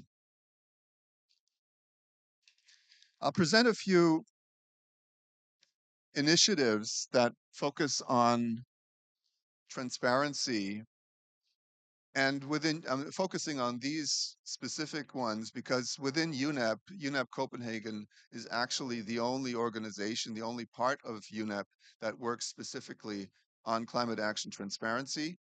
And we certainly lead on this. So the first initiative I'm presenting here, and I'll show a few of the products and support it provides, is the Initiative for Climate Action Transparency, ICAT.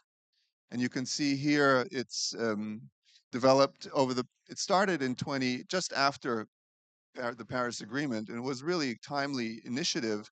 And from the beginning, it was just looking at transparency as it was understood before the Paris Agreement. But then with the Paris Agreement, the enhanced transparency framework was brought into the fore, and the ICAT initiative started looking at the whole broader aspect of transparency under the Paris Agreement. So it started in 2016, focusing primarily on mitigation, and then it expanded to adaptation in 2019. And you can see here, by now there's over 60 countries involved in actions, countries that have already completed some work, other countries that are ongoing, and then there are regional hubs in purple where there is a specific focus. ICAT has developed a number of tools to support policy development in all its aspects for renewable energy, transport, forestry, agriculture, building efficiency. There's also guidance material for sustainable development, for transformational change, and non-state subnational action in support of mitigation. Then there are also some process guides to enhance stakeholder participation or to support technical reviews. There are a number of tools that ICAT has developed, some of which we developed at UNEP Copenhagen. The GASMO tool calculates and tracks greenhouse gas reduction and economic effects. There is the climate action aggregation tool, which looks at subnational and non-state mitigation targets. So it allows to calculate these uh, aspirational targets, prospects plus tracks and projects overall and sectoral greenhouse gas emission trends, and CINAMEC facilitates the country's compliance with the ETF, the Enhanced Transparency Framework. And by now, there are other tools available on the ICAT website. I'll mention also some of the adaptation tools that we've been, or guidance materials that we've been developing. This one is an assessment tool for adaptation project proposals. That is based on the knowledge that current adaptation is really poor in implementation, and therefore helping governments and other actors develop better proposals will improve project outcomes and results. So the second one, oh, you can't just see it, integrating subnational non-state actors into monitoring and evaluation systems for national climate change adaptation policies. Here, this also looks at integration of different actors at national to subnational scales, which is incredibly important for adaptation, which is so local. This is where the impacts take place. You need national guidance in developing the objectives and the targets, but if you don't have an effective mechanism of connecting to local scales, then these national objectives cannot be implemented. There's a lack of capacity, particularly at subnational levels, that needs to be addressed. And this tool, this guide helps set up the information, develop perspectives and understanding of what needs to be done to achieve these objectives. And then a third guide that we developed is about assessing climate change driven losses and damages. So here we provide information on methodological elements for assessing climate change driven losses and damages. Losses are different from damages. Losses often have to do with things that we can't quantify that well. And damages, of course, we know are there. So we provide information on different methodologies to address both non-economic and economic loss and damage. There are some other initiatives that we have going on at UNEP Copenhagen. This is the Capacity Building Initiative for Transparency, CBIT. This is obviously supported and funded through the GEF. But at UNEP, we implement the Global Support Program, which is a merger of the previous Global Coordination Platform and the Global Support Program now. And the objective here is to support countries in the transition to the biannual transparency reports, to assist countries to submit national communications and the last biannual update reports, and then to provide a one-stop shop for transparency. So a lot of information, mainstreaming gender considerations is also an element here. And these are some of the support modalities of the CBIT GSB, regional transparency networks, so connecting at regional levels in Latin America and Africa and Asia, Eurasia as well, different actors, direct support to countries. We have trainings and activities to support stakeholders, regional global workshops, quality reviews of reports, and then an updated gender toolkit and other knowledge products. So these are things that we are doing at UNEP Copenhagen. And lastly, I'll talk about work that's going on within the Spark project. And forgive me for, I always forget what Spark stands for. Karen, sitting in the audience here, can say a few words when I'm done here. So here we're developing a few guides and handbooks to support Article 6 activities, primarily for mitigation, of course, in the context of transparency.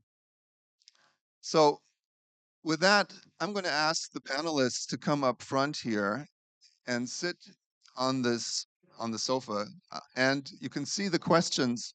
Oh, you can't. Not yet. Sorry. Okay, now you can come up front. Karen, do you want to say a few words with regard to Spark? Just 2 minutes while everybody else is finding a seat. I'll make it brief. I'm Karen Olsen, and I'm the carbon market coordinator with UNEP CCC, and also covering the negotiations on carbon markets and non-markets. So SPARK, just to start with that one, it stands for Supporting Preparedness for Article 6 Implementation, and it's capacity building for governments, but also private sector to know what it takes to make use of carbon markets to implement NDCs. So more can be said about that, but this is the brief version. Yes, that was the super brief version. So please, if you have questions, unfortunately, Karen has to run for the next side event after or even before we end. So you won't have a chance to talk to her now, but maybe you'll pick up her contact details and then talk to her at some other time. If you have questions regarding Article 6 and carbon markets, she's the person to talk to. So you can see on the screen here the 3 questions that I've asked the panelists here. I've introduced them to you, and they have made short interventions. They're going to make short interventions talking about these questions, what has worked and what hasn't in capacity building for transparency in the context of their countries or their work, and what are the current needs for capacity building and transparency, and what are the challenges in applying transparency in the context of Article 6. So these are the questions that we'll be hearing something about, and then we'll also hear something from Manur afterwards, sort of reflecting on these, what we've just heard from the perspective of the young generation. So without further ado, Ivy, I'll pass it on to you first, and then you have the floor. Thank you. So my context is Kenya, because I'm based in the Nairobi, Kenya office. And some of the reasons why the capacity building efforts have worked in Kenya is because the first thing we did was to try and understand why we have transparency issues in the first place. Like, what are their pain points? Why don't they want to share the data that they have? Why do they have an issue in reporting? And we found a lot of issues, some related to not having the right infrastructure, but more so related to things to do with data access and attribution of non-state actors and state actors. So the first thing we did was to do a data information flow to try and understand how does the data move from the subnational level all the way to the national level. And we realized that because of the devolved governance we have in Kenya, we have 47 subnational governments. And so meaning they have autonomy over how they move their data, for example. So they have different focal points of this data. And so the first challenge for us was to try and identify who do we need to train at what time and what about.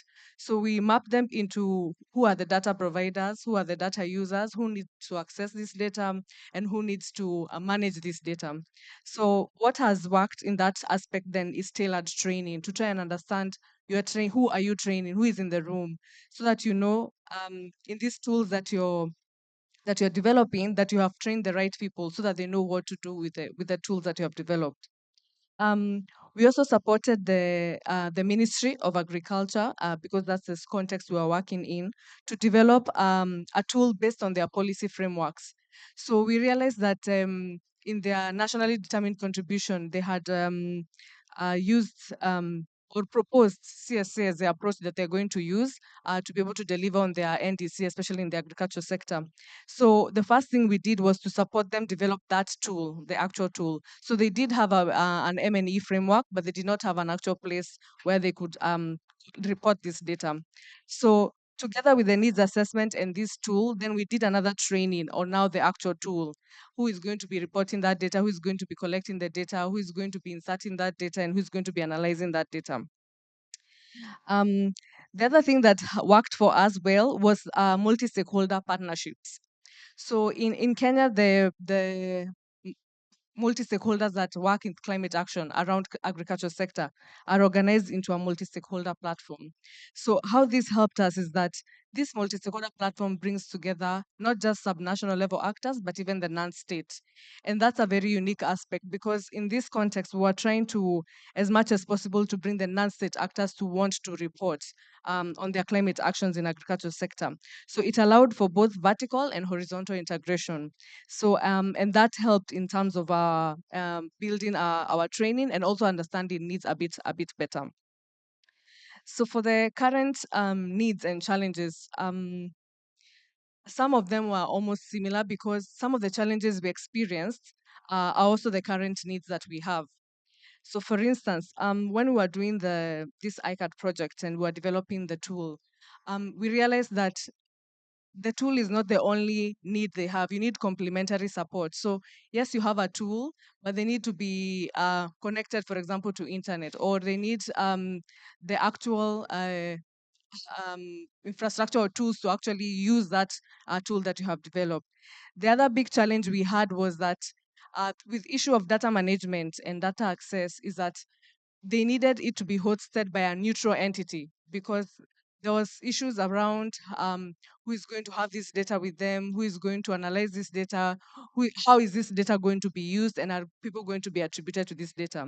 So the other challenge that we had was the hosting challenge, where will this tool be hosted and who will have access to it.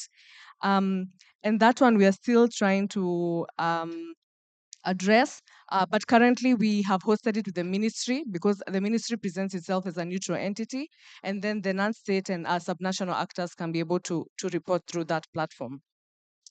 Then the other issue is the limited resources. But to frame that in the sense that we need sustainability of support. So yes, you have developed a tool. Yes, you have trained people, but it needs to move beyond that to operationalize the tool. And so what happened is that when the project ended, we had only gotten the tool ready, but we couldn't be able to operationalize it because now we needed people to actually input the data. So in terms of sustainability of support, it has forced us to kind of become more innovative, use the multi-stakeholder platforms to kind of leverage more financing to now be able to move the tool from just having the tool to operationalizing the tool. So far, we've been able to train 10 counties out of 45. So we are trying to leverage this challenge and become more innovative and find more financing to be able to operationalize the tool in the other counties. Then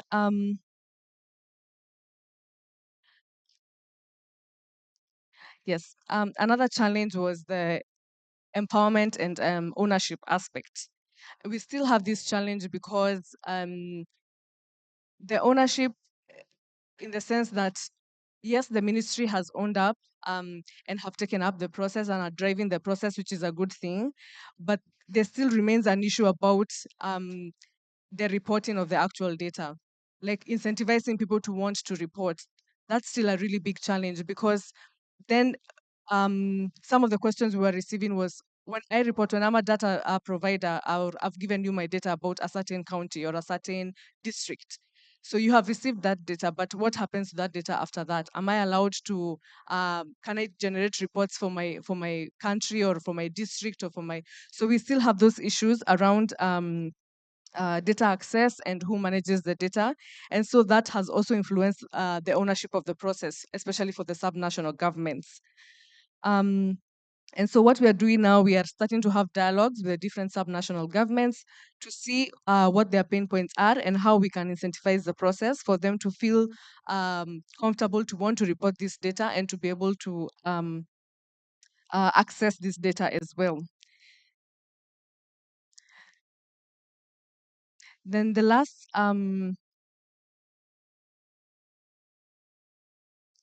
yes, the last challenge is about having complementary activities that are happening that could affect or influence whatever it is we were trying to build in terms of the tool. For instance, when we were building the tool, the ministry or the government of Kenya had not yet incorporated carbon issues into our current policies. But then after we completed the development of the tool where they needed to report on different aspects of climate action in the agriculture sector, is when now the government now incorporated the carbon issues into the Climate Change Act. And so now currently we have a gap within the tool because it doesn't measure for or it doesn't measure for climate actions that contribute to mitigation aspects in the tool. So again, in this phase that we are in, we are trying to see, because that has presented itself as a challenge and a question to the partners and to the data providers, is to see how now we can make the tool more adaptable to the different needs that the partners have and the different needs of the data users. Thank you.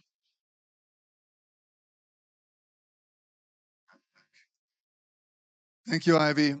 So we'll have possibilities for questions from the audience after the speakers have made their comments. So the next speaker is Eduardo, and here you go. You have the floor.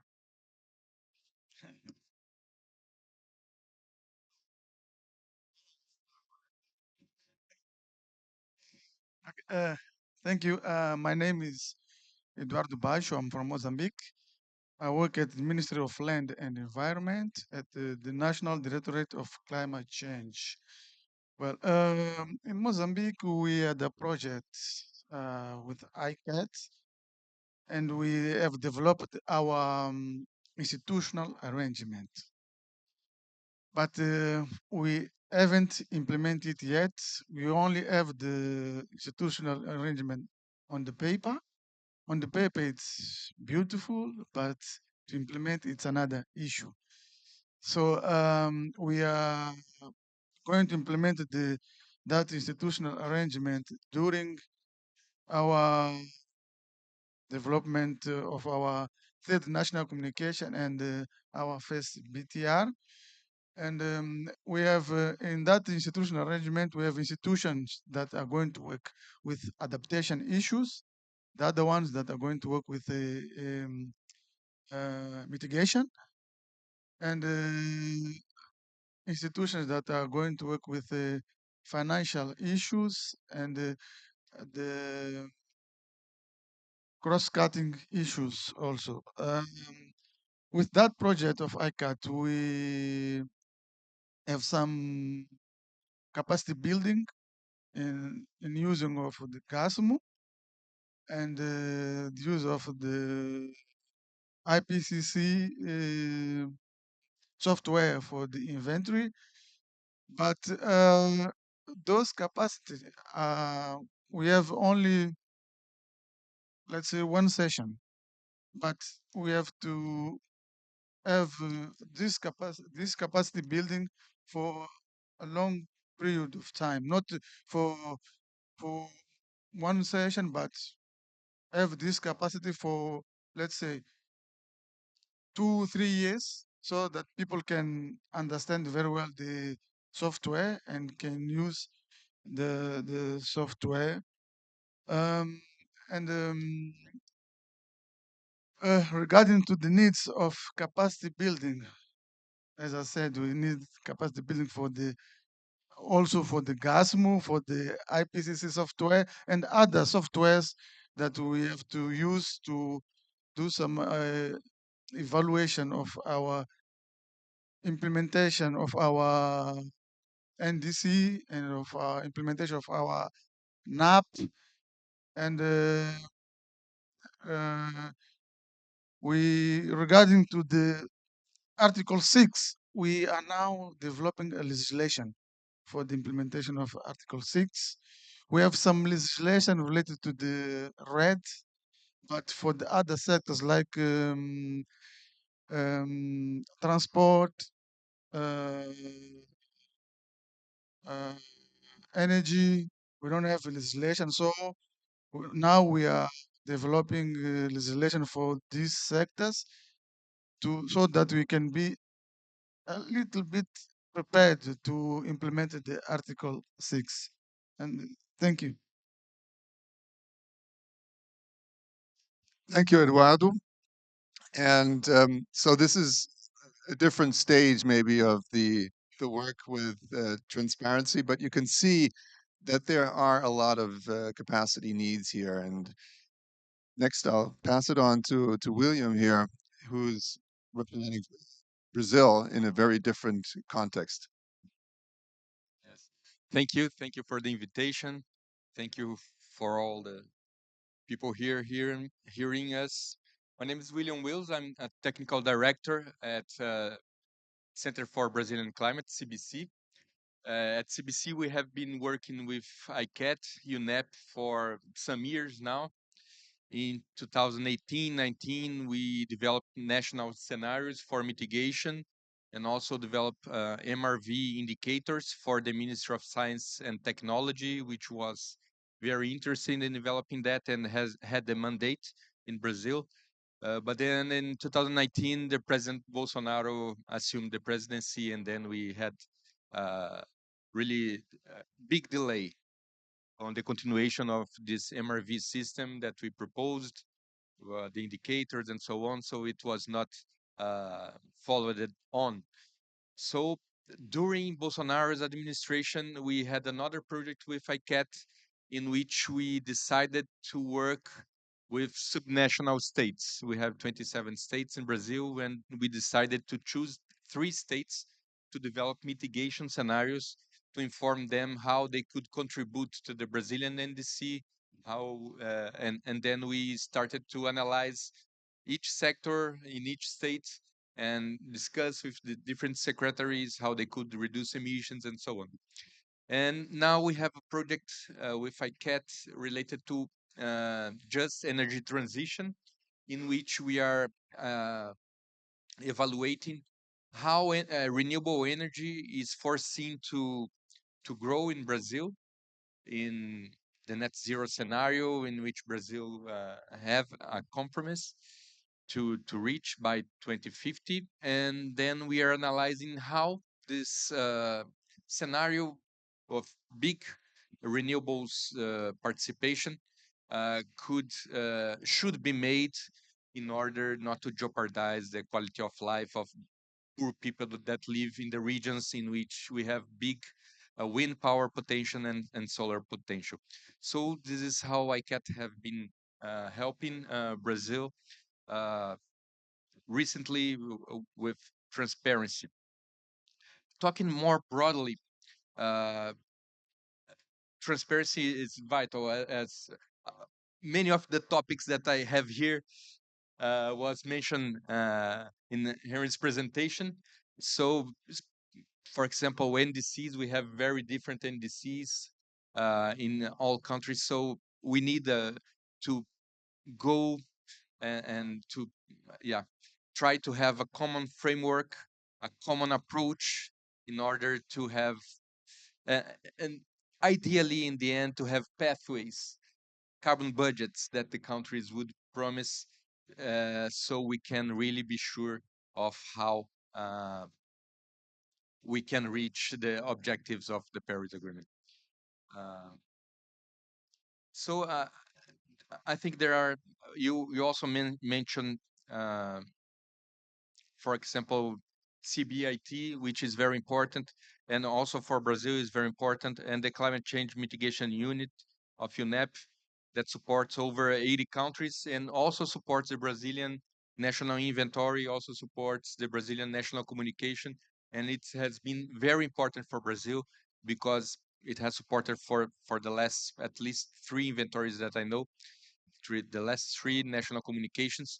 and it has created this capacity inside the country to really do it. We know how to do it. We do it in a real high level quality, and it's been very nice.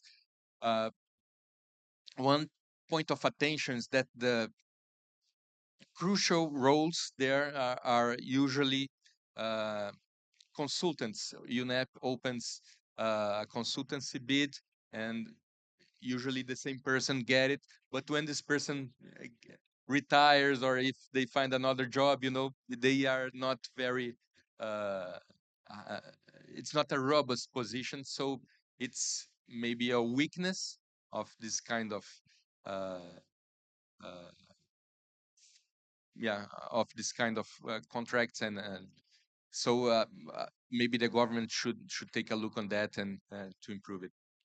Well, to finalize, yes, transparency is key, as was mentioned here, for NDC implementation, for improved Article 6 uh, participation, also for CBAM related issues that companies will have to prove that their projects are really reducing emissions. The country will have to prove that they reduce it more than what they promise in their NDCs. So transparency is key. Great statement. Transparency is key. Okay, we have you, Emmanuel, and I'll pass on to you so you can reflect on what you've just heard and let us know what you think. Thanks.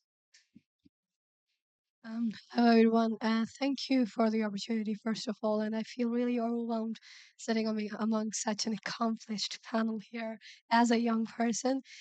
So, my context is that of Pakistan.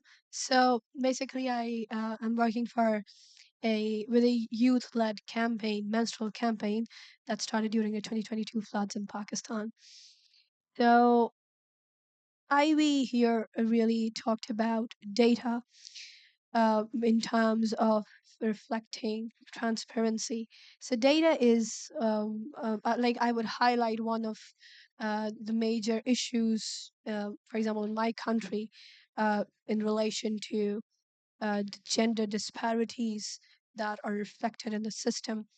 Um, Data is absent. So, like when we talk about disaster risk reduction management policies, or we talk about the NDCs, or what the country is, for example, evaluating or monitoring and reporting, that kind of data is not gender segregated.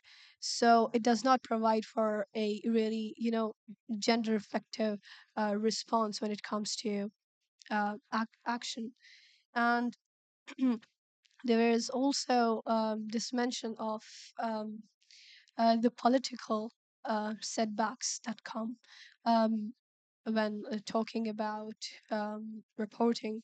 So, one of the major issues as a young person, as a youth led initiative that we have faced is that there is a lot of barriers in order to access that data, also, but also there is a lack of focus of the government to when evaluating to focus specifically upon different genders. And why I say this is because um, whenever we are like talking about climate action, we need to consider the different vulnerabilities of different genders.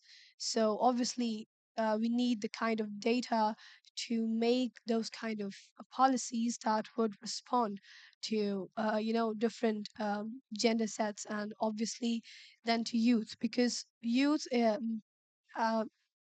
does not only have a stake in the present this present environment, but also in the future.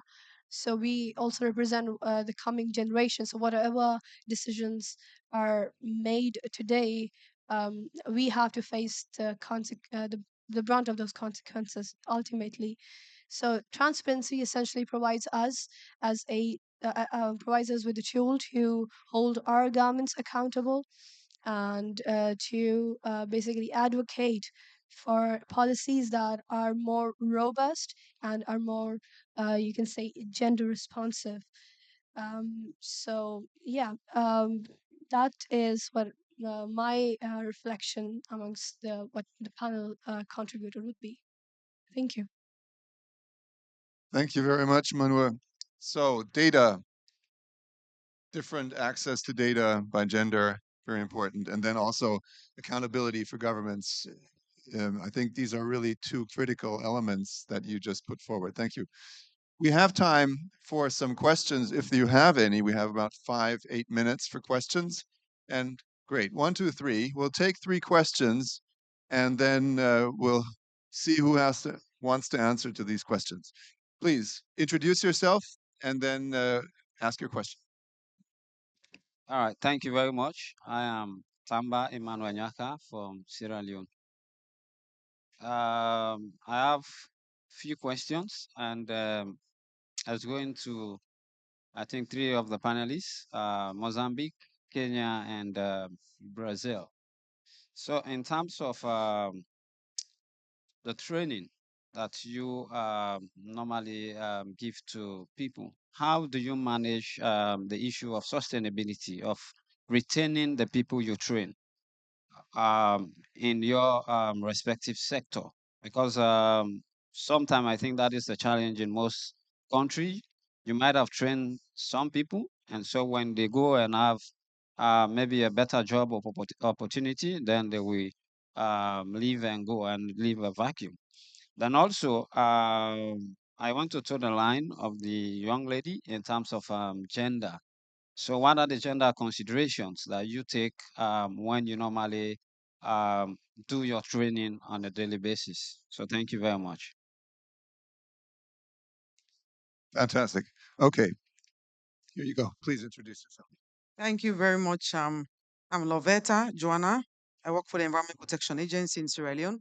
I'm actually the CBIT project manager, and I work with some of your colleagues at the UNEP CCC. So thank you very much. I'm so intrigued to hear from colleagues, especially colleagues from Africa.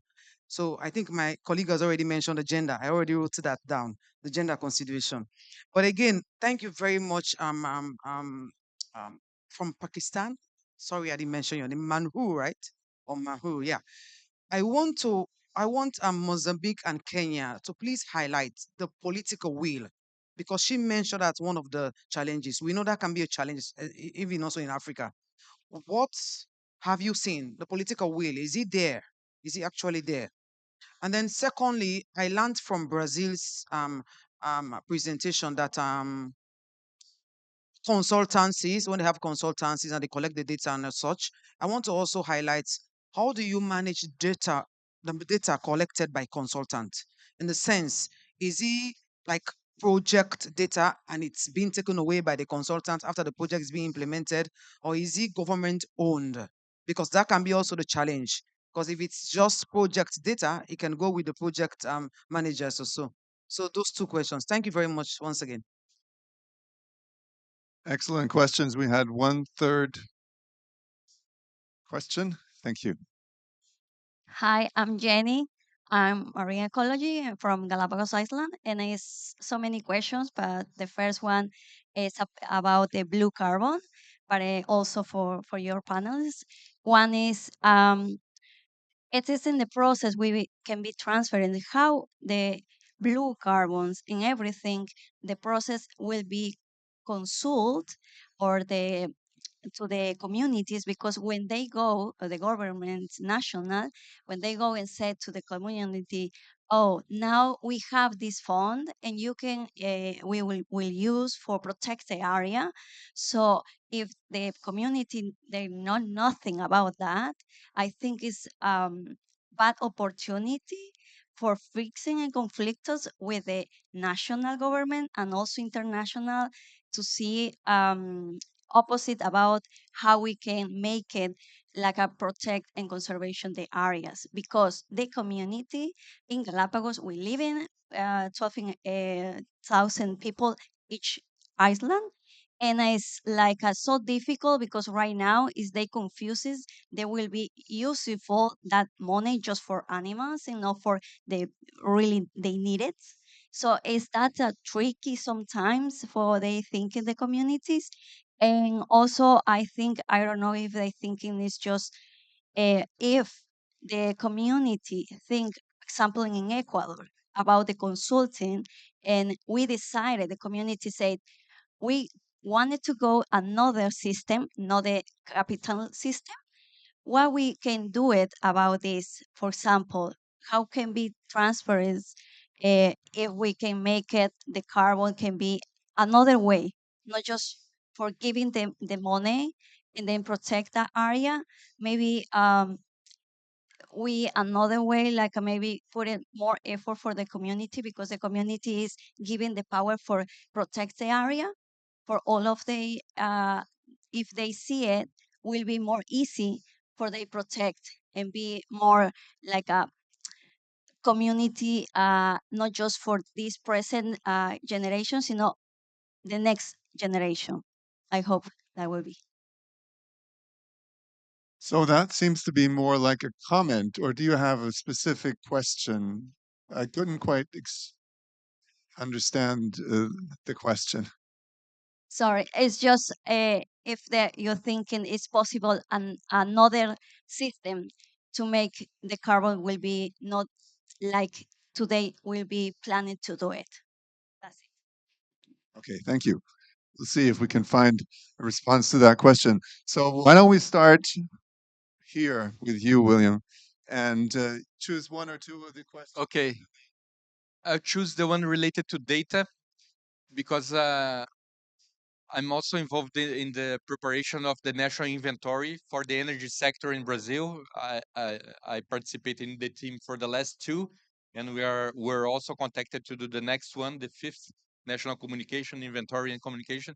And every time after we finish it, we have to send all the spreadsheets, all the data, all the calculations with all the details for the Ministry of Science and Technology, and they save everything there. So for the next inventory they do, they can have all the data that was and all the work that was done before. They can take a look on that and see what were the weaknesses, where they can improve the inventory, improve the methodology, improve the data, and then give us a step further.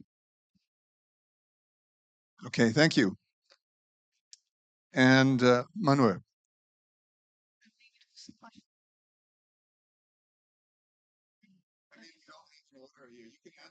Okay, okay. Yeah.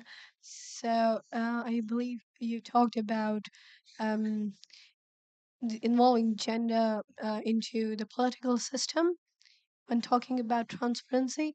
So the one thing that I believe is the reason why we as youth also advocate for more transparent reporting is because when you know where the gaps exist, you can hold them accountable, and it makes a space for women to come into the leadership positions and to make the policies and to take actions that are reflective of the needs of their communities.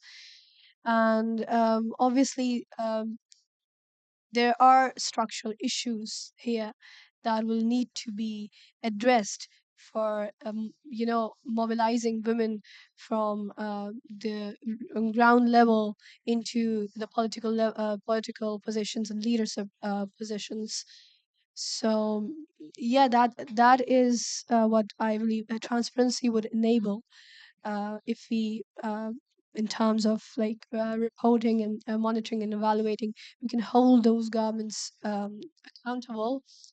And also it will provide a way for government also to know where issues exist and where they can fill in the gaps and where they can address those issues in terms of gender. So yeah.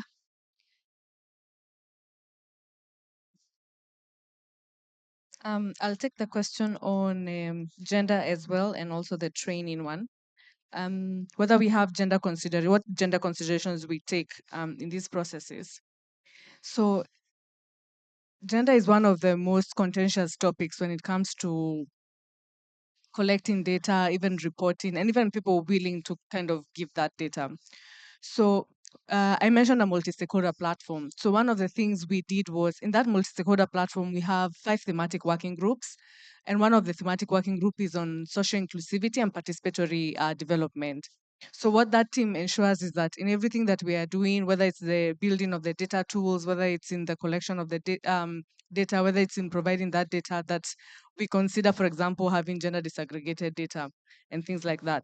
But sometimes I think the issue about gender consideration should move beyond just that, because that just measures reach. How many people did you train? How many men and women did you train? How many youth did you train? I think you should move beyond that because you want to see if they have benefited from that training in the first place. And that's why I talked about targeted training. So some of the projects we realized that, yes, I have a room that has 50 women, 50 men. I've trained them on, let's say, improved orange fleshed sweet potato variety. But then the people you trained are not the ones who are in charge of, let's say, buying the inputs or even doing the planting. So I ended up training the wrong team in the first place. So those kind of things. So um, I say it's contentious because sometimes it's hard to measure how the benefit, the empowerment, and the transformation. But we do try as much as possible, at least to start from the baseline, which is having gender disaggregated data. Then the other one on whether we have political will, is it there? Yes, it is. One, because generally, even without this reporting system, countries need to get their data from the grassroots level all the way to the national level. Because for their own purposes, they do need to keep on reporting about where they are at in terms of food security, who are they reaching, and the like.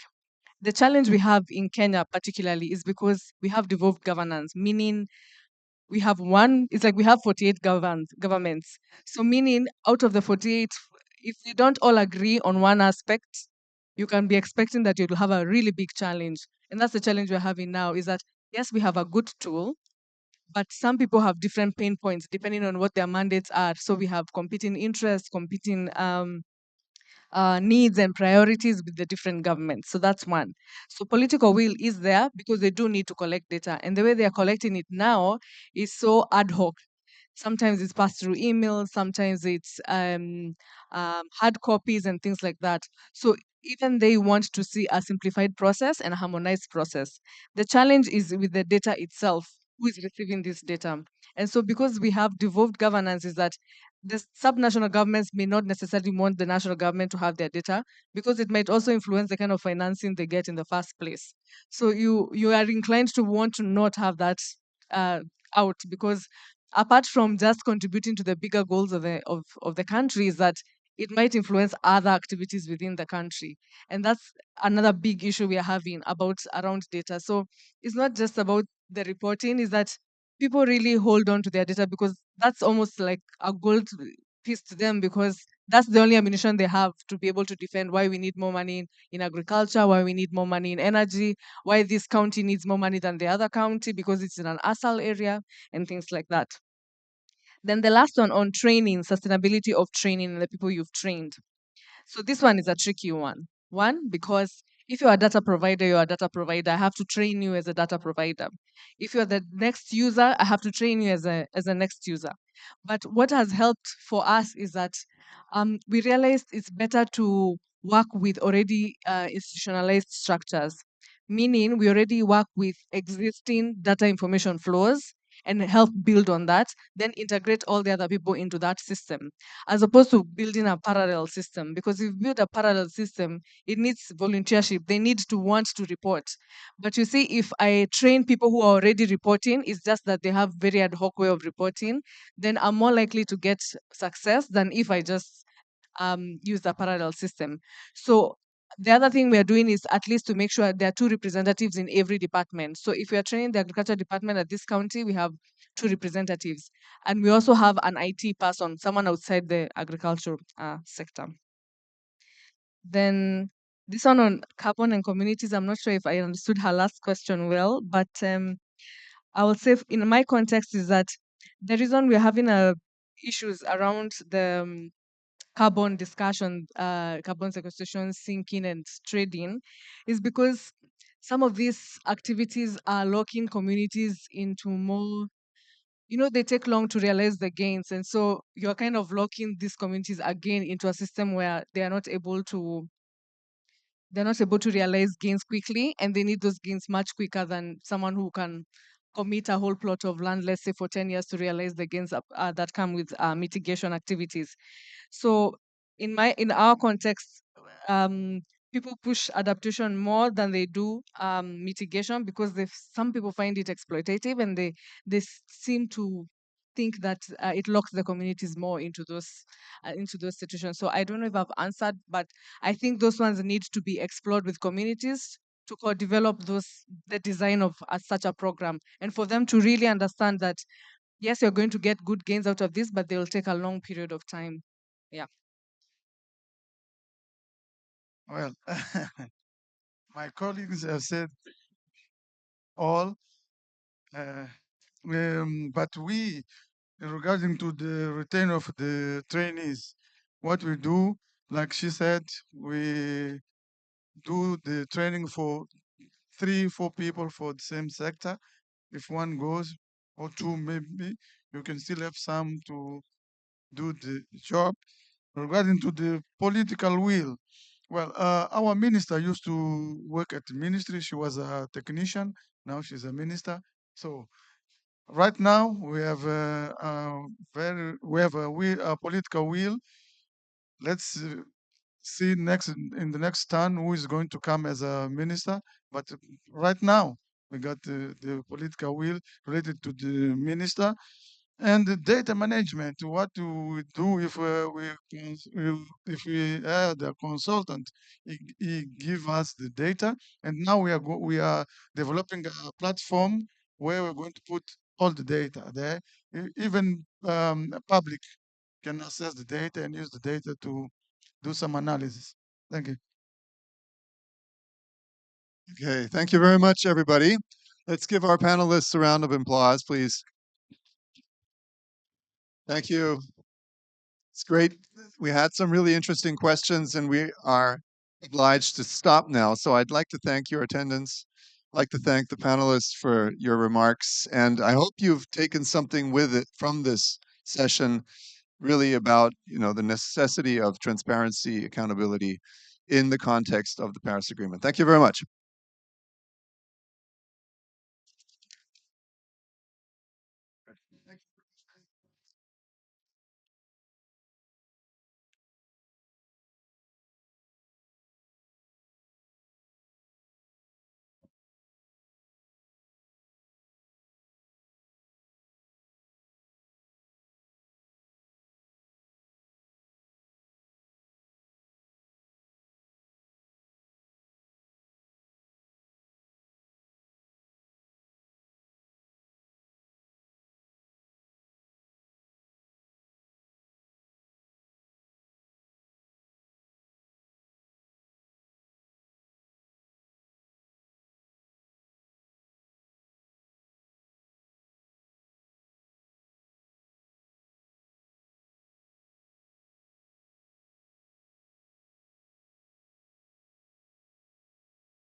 Good afternoon, everyone. My name is Nuran Atif. I'm the Africa and Middle East Regional Coordinator at UNEP Finance Initiative. Good afternoon and welcome to this momentous occasion, the UNEP FI signing ceremony. It is my great pleasure to extend a warm welcome to all of you gathered here today. Today, we witnessed the signing of UNEP FI's Principles for Responsible Banking by 5 banks and the signing of the Net Zero Banking Alliance by 1 bank, the 3rd bank in the MENA region. Today signifies strengthening of these 6 banks' commitment to excellence, innovation, and a common vision to advance the sustainable finance agenda. I would like to express my utmost gratitude to all the parties involved in making this signing possible. Your support and dedication have brought us to this moment, and we applaud your unwavering commitment. Without further ado, I once again extend my warmest welcome to our newest signatories. And I will proceed to welcome Eric Usher, head of UNEP FI, to the stage to provide us with opening remarks.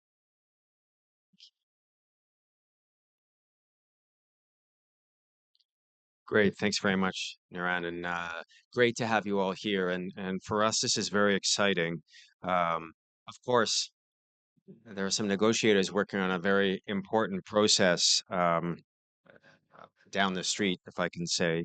But delivery on an ambitious climate agreement takes all actors in the economy, all parts of society, and that's where the responsibility will lie. And the role of the banking industry is very, very pivotal in that. And so that to have you here and to have you joining us is very exciting for us. And so it's with a real pleasure that I can welcome you here and welcome you into the PRB community and also into the Net Zero Banking Alliance for our one additional member there.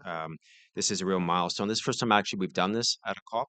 And it also shows, I think, the convening power of these types of conferences. People say, what's the value of getting so many people together? It's true, there are a lot of aviation emissions, and we have to think about that. But the reality is, this is where we get, and it in a strategic sense, I think it has a big impact on our organizations, public and private, in understanding the challenges and how they can be addressed. I think in an era defined by unprecedented environmental challenges, the role of banking has never been more important. And as you know, as financial institutions, you really have the power to shape your economies.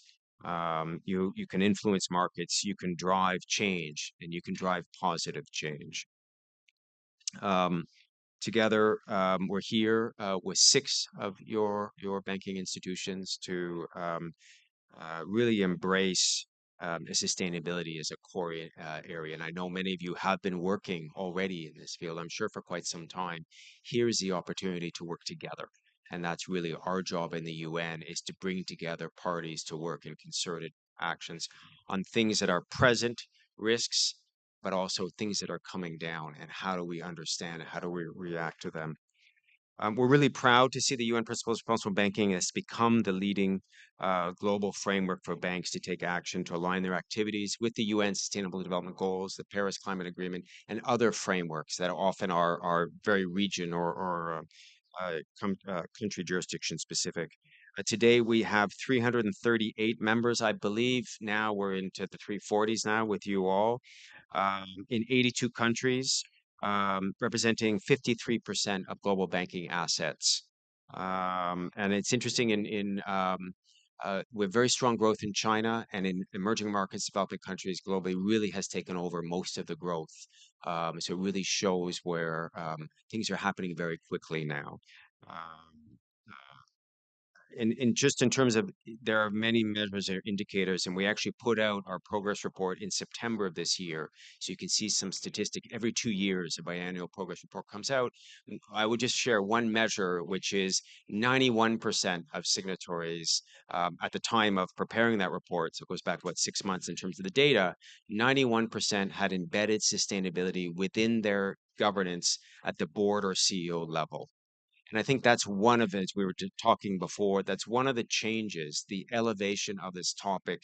And when we get into the board and the C-suite, this is where delivery can begin. And it builds upon the expertise often coming from the environmental social risk teams, but it takes on a much more operational form when it's driven from the board. And so we are definitely seeing positive development. We also host the Net Zero Banking Alliance, which is the subgroup dealing on climate, but it's become quite a big subgroup. It's 136 banks. It has been working specifically under the umbrellas to say, how do we set targets?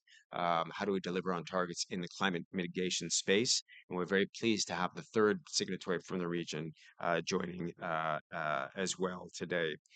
You know, our work is to bring together the key stakeholders, you all in the banking industry, but also other actors, whether they be regulators, standard setters, civil society. And a very novel feature of the PRB is it has a civil society advisory body. It's the first such framework to do that. And we have very concerted discussions with this body. It's globally represented. Each biennial report has a section from that group who provides their views and we respond to their views. We cannot always meet all of their expectations, but the dialogue is a fruitful one. It's productive, and we believe that civil society has an incredible role to play in understanding the issues as they come and what are the means to deal with them. In terms of the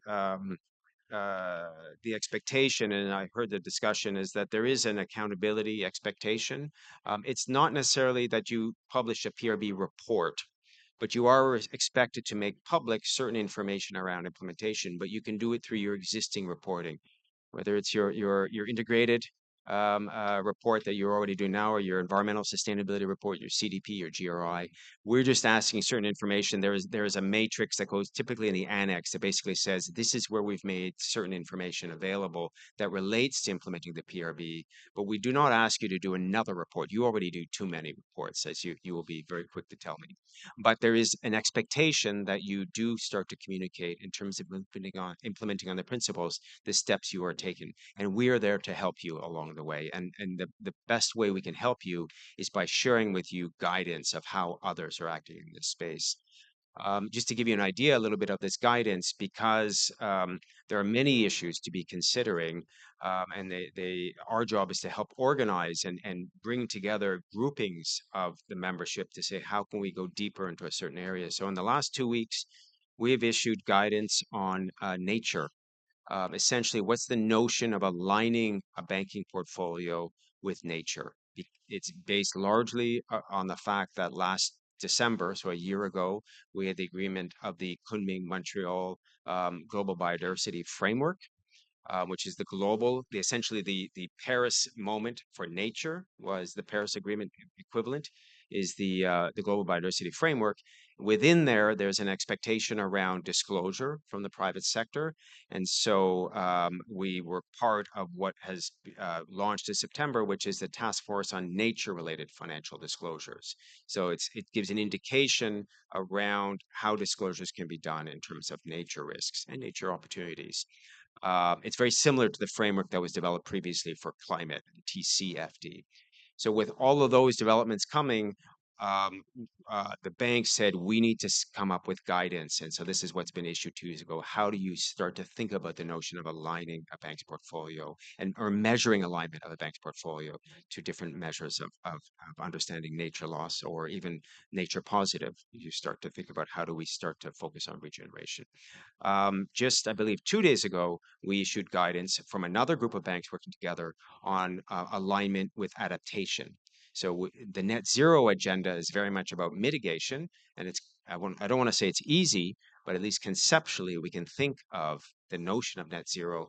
We don't have the equivalent for adaptation, so it's one of the challenges. But as you all know, adaptation and resilience, many ways, is more visible with your clients in terms of the impacts of climate loss, climate storms and floods and fires, forest fires. And so this, once again, is to say, how do we generate knowledge to understand what our role is as the banking institution to work with our clients to navigate the transition, and where the impacts are going to increase, how do we become more resilient to it? Just this morning, with the ILO, we issued guidance on the just transition. So if we think about the net zero transition, it's going to be an energy transition, but how do we do it in a way that's just, that's aligned with expectations around social objectives? There is going to be winners and losers. I think we have to understand that there will be impacts on employment. In many cases, it will grow employment opportunities, but certain sectors are going to be negatively affected. So once again, very important, I think, for your organizations to be understanding the big picture on what are the implications. And then as you do your business, what sort of contribution, where are the impacts, the positive impacts, the negative impacts, and how can we do the best job of managing that over time? We firmly believe, and the 340 plus banks who are within the PRB, that integrating sustainability into core business models, by doing that, your banking institutions can become catalysts for change and can really drive the transition towards greener and more inclusive economies. So in closing, I want to extend my heartfelt congratulations to the signatories, for you all, for embarking on this transformative journey with UNEP FI. I also want to give a huge thanks to Niran Atef. Niran has been working in the region. Now she's actually because she's doing a good job, we expand her mandate. Now she's responsible for coordination across Africa and the Middle East and the Gulf region. This here, you all here is testament to the wonderful work that Nuran, you've been doing, and she will be working with you even more now as you get started. So may this signing ceremony serve as a really powerful inspiration for other institutions in your markets, because typically we don't expect to work with all banks in all markets. We expect to work with the leaders, but through your actions, we expect that you're able to inspire change within your businesses and with your markets. And for that, we are committed to working with you to get that done. Thank you very much. I give it back to Nuran.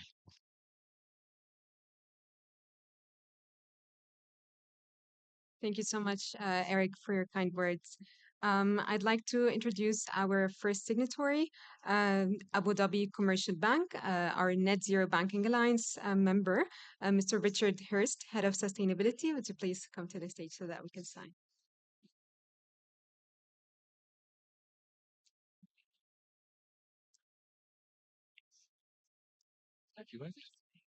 Good afternoon. Thank you, Nuran. Thanks, Eric. It's an absolute pleasure to be here today. And you mentioned about collaboration. I think that's really important to us at ADCB, that partnership element. At ADCB, we're incredibly proud to be joining the Net Zero Banking Alliance. For us, this is really the gold standard in terms of climate commitments within the banking sector. And that's because it focuses on what's most material, our financed emissions, the all-important Scope 3, the difficult part. And our focus is very much on supporting clients' transition and driving down those Scope 3 emissions. To ensure a credible approach, we've been working on this for a number of months to build up to this announcement. And we've got the buy-in from our executive management team, our board, and we've revamped our climate strategy. I'll just very briefly touch on three things, important climate action that we're taking. So firstly, we have more than tripled our sustainable finance target to $34 billion by 2030, with an interim target of $14 billion by 2025. To ensure that's credible, we've got a public framework approved by the board, so you can see what we mean by that sustainable finance target, what we mean by green, what we mean by social, and how we report, track, and govern on that target. Secondly, we published an ESRM, that's an environmental and social risk management policy, to look at how we address carbon intense sectors, which is equally important as the opportunity side. And finally, we are supporting global carbon markets both internationally through supporting Harvard research into a reform of Article 6, and also locally through the UAE Independent Climate Change Accelerators Programme and a Carbon Alliance. So we're looking at both the global carbon markets and also regionally. And just finally, we understand there's challenges and the need for partnership. So we're very much looking forward to being involved in the various working groups that the NZBA sets up, look at data, regional scenarios, and public policy as well. So with that, thank you very much.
Congratulations to ADCB.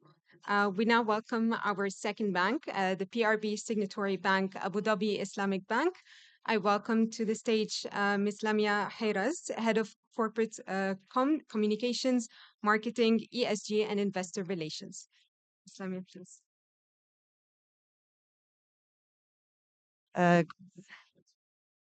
Thank you, Rana. Good afternoon, everyone. First of all, thank you to PRB for allowing us to sign. I know it's a busy week for everyone here.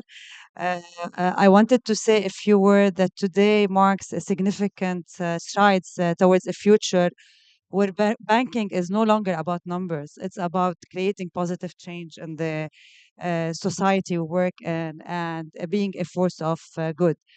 For us as a leading Islamic bank, Sharia compliant bank, the principle of responsible banking are aligned with the principle of Sharia banking. We have a lot of common goals, a lot of common values on ethical banking, on responsible banking, on sustainability. So aligning with the principle, it's already part of our DNA. It's incorporated in the way we do our business and the way we serve our customers. For us, Islamic banking, it's about doing what's good for the customers. It's about doing things responsibly and ethically. And this is what the principles are about. For us, this is not a symbolic, it's not a PR stunt. It's a commitment towards looking at our actions and how we can mitigate the impact of our actions on society, on the economy, on the people, and on the environment. We're really looking forward to collaborate with the PRB. I'm sure that together with the other banks, locally, regionally, and globally, we can champion toward a more sustainable world and let finance be a force for good in the society. Thank you.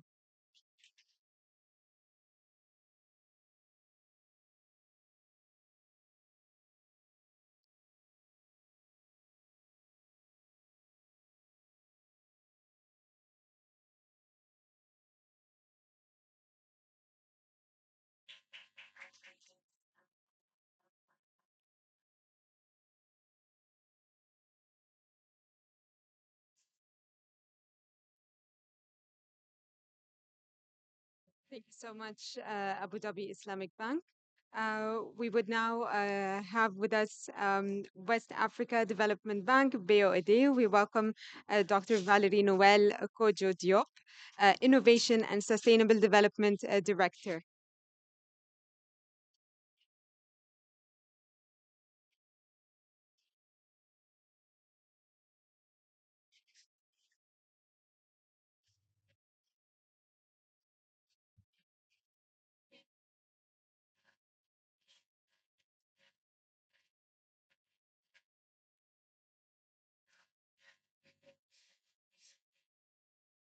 Got to speak with my heart on because I haven't prepared nothing. Hi. Oh, I'm sorry. Hello, everybody. I'm Valerie. I'm heading Sustainability Innovation for the West African Development Bank. We're extremely honored, to be a signatory of the UNEP because responsibility, for the bank is something, which is very important, and we can extract value out of it. And this is the responsibility, of the bank, to apply the ESG principle. And we are rolling out at the moment an ESG by design, program whereby, we're trying to be responsible on any pieces of our business for our own account, decarbonization, biodiversity, gender, health. Those are the very topics, that we are engaging on. And I was very happy to see that even on the disclosure subject, on biodiversity, you've just released, some tools, for it. And I'm extremely happy. That will be quite helpful. So we're very proud to be of this initiative, and it was very important. And what I said, to the team, tell me who your partner are, and I'll tell you who you are. Thank you very much.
Congratulations to BOAD.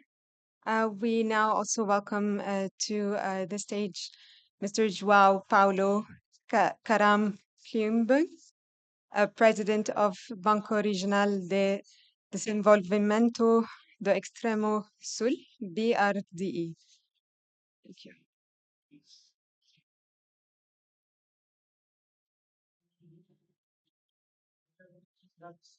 Thank you. Thank you very much for having us here. We are proud and honored to be signers, to be the fifth bank in Brazil to sign to the PRBs, the first public supranational development bank to do so.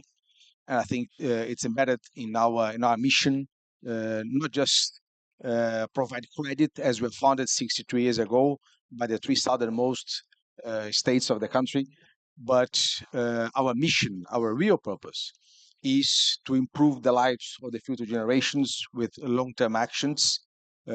We, of course, our purpose is to fight inequality in Brazil, unfortunately so present, and we are doing so by supporting local communities. We are doing so by supporting low carbon infrastructure to our cities to improve resilience and adaptation to climate change.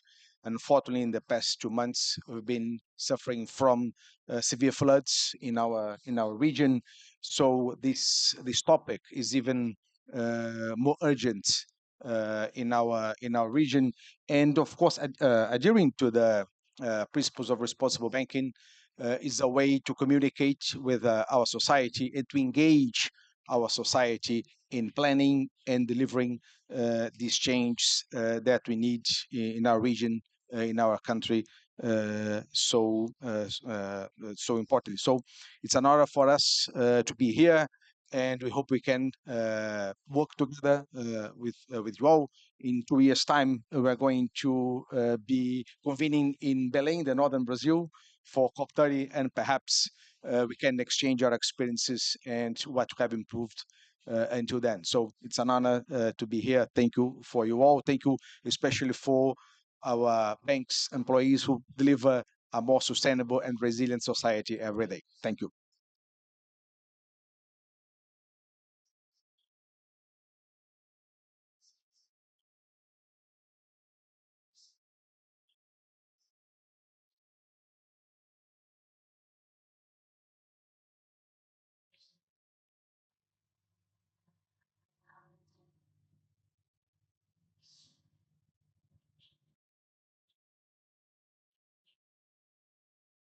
Congratulations, BRDE. We now also welcome to the stage Ms. Ghazlan Nourlil, Group Environmental, Social and Governance Policy Director at Caisse de dépôt et de gestion, CDG. Welcome to the stage.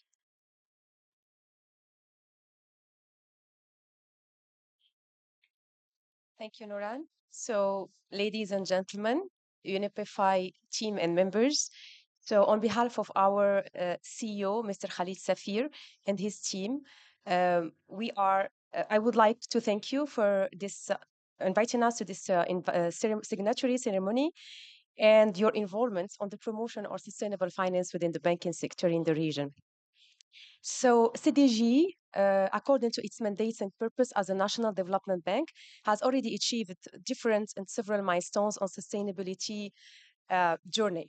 So our mission is to accompany the Moroccan government to its strategic plan and to finance strategic projects like energy efficiency, desalination, renewable energy, sustainable infrastructure, and others. So we are a group of multi-activity present in different sectors, in tourism, in microfinance, in financial services, And we have, as I said, achieved different milestones, starting by a certification, a green climate fund for our branch CDG Capital. We have our ESG framework for our subsidiary CDG Invest.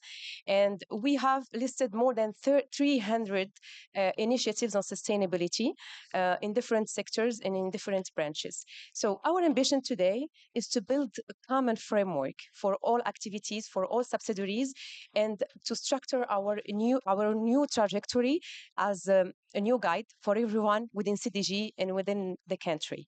So by endorsing the principles, we believe that we will be able to align our framework and our guidelines to international standards, to learn more from other members, to measure our impacts, and to structure our way to do business. I hope that we can enjoy this journey with the UNEP 5 members, and we can share experiences, we can learn from each other. And thank you again for the invitation and for your involvement.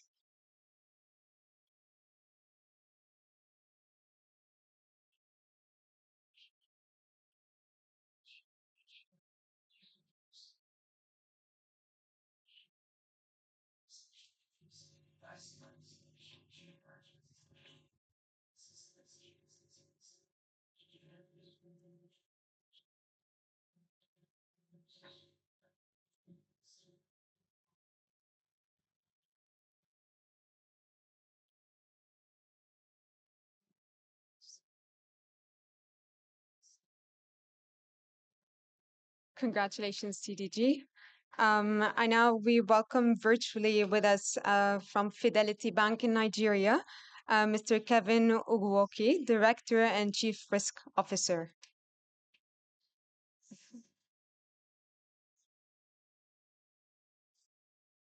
Thank you. If we Hope can you can hear kindly, me. no, if we can kindly display the video message. So, Mr. Kevin, over to you. Thank you. All right. Thank you very much, and I hope you can hear me over there. It is my distinct pleasure to address you on behalf of the board, management, and staff of Fidelity Bank Nigeria at this signing ceremony.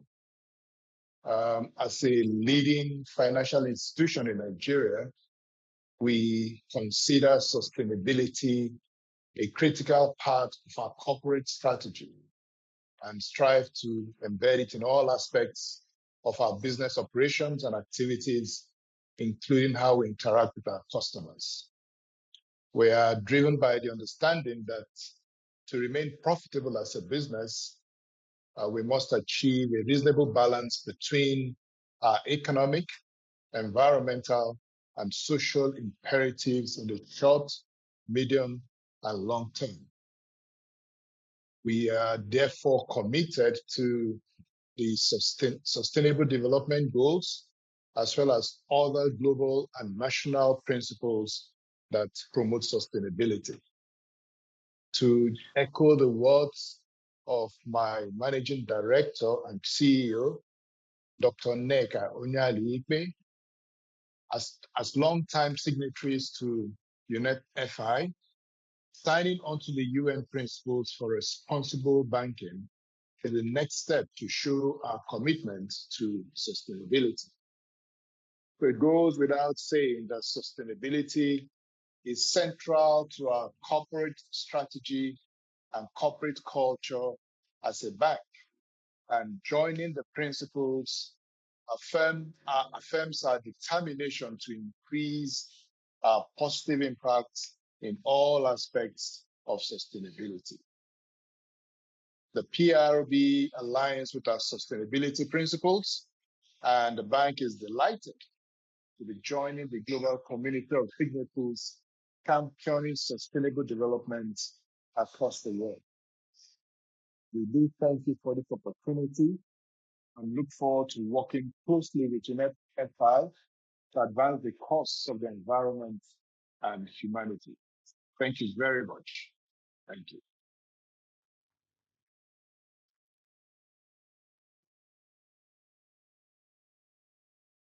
Thank you very much, and really appreciate everybody who can be here and present and who can connect including from Fidelity Bank in Nigeria, and we're looking forward to working with you all to move things forward. We do actually have a special guest to close out the session, someone who's rather busy this week and next, Undersecretary General Inger Andersen, who is the head of our mother organization, UN Environment Program.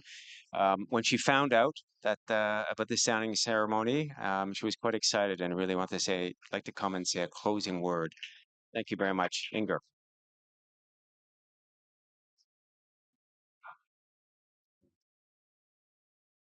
So can I just say that to the signatures who are online, as well as to those who are present here, even if we are not that many in this room right now, I want you to know that you have joined a massive, huge community.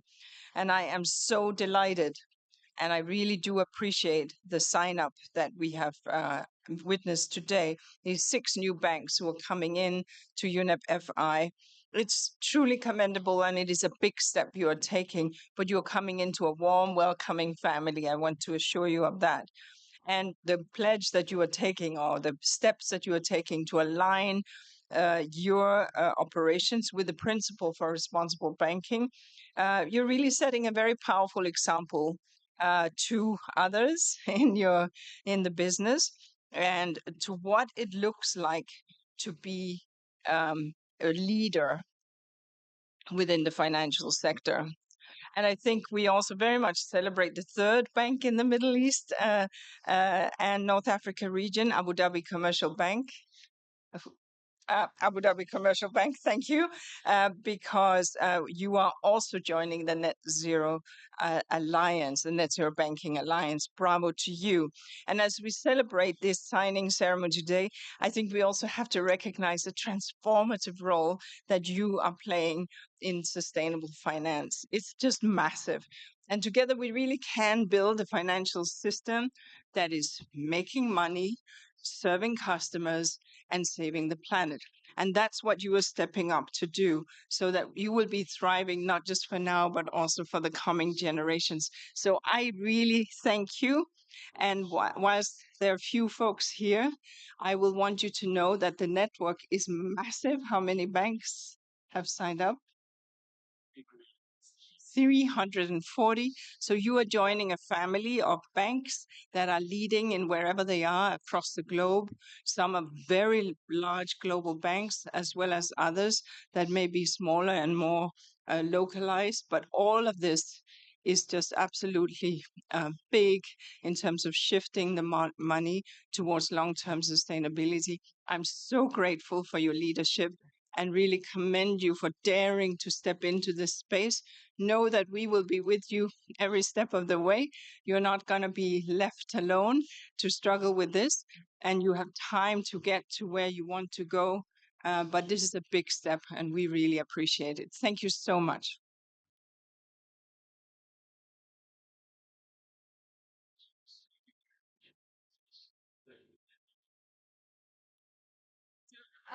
Can I invite the new signatory banks, please, to take a group picture, all of us together? Thank you.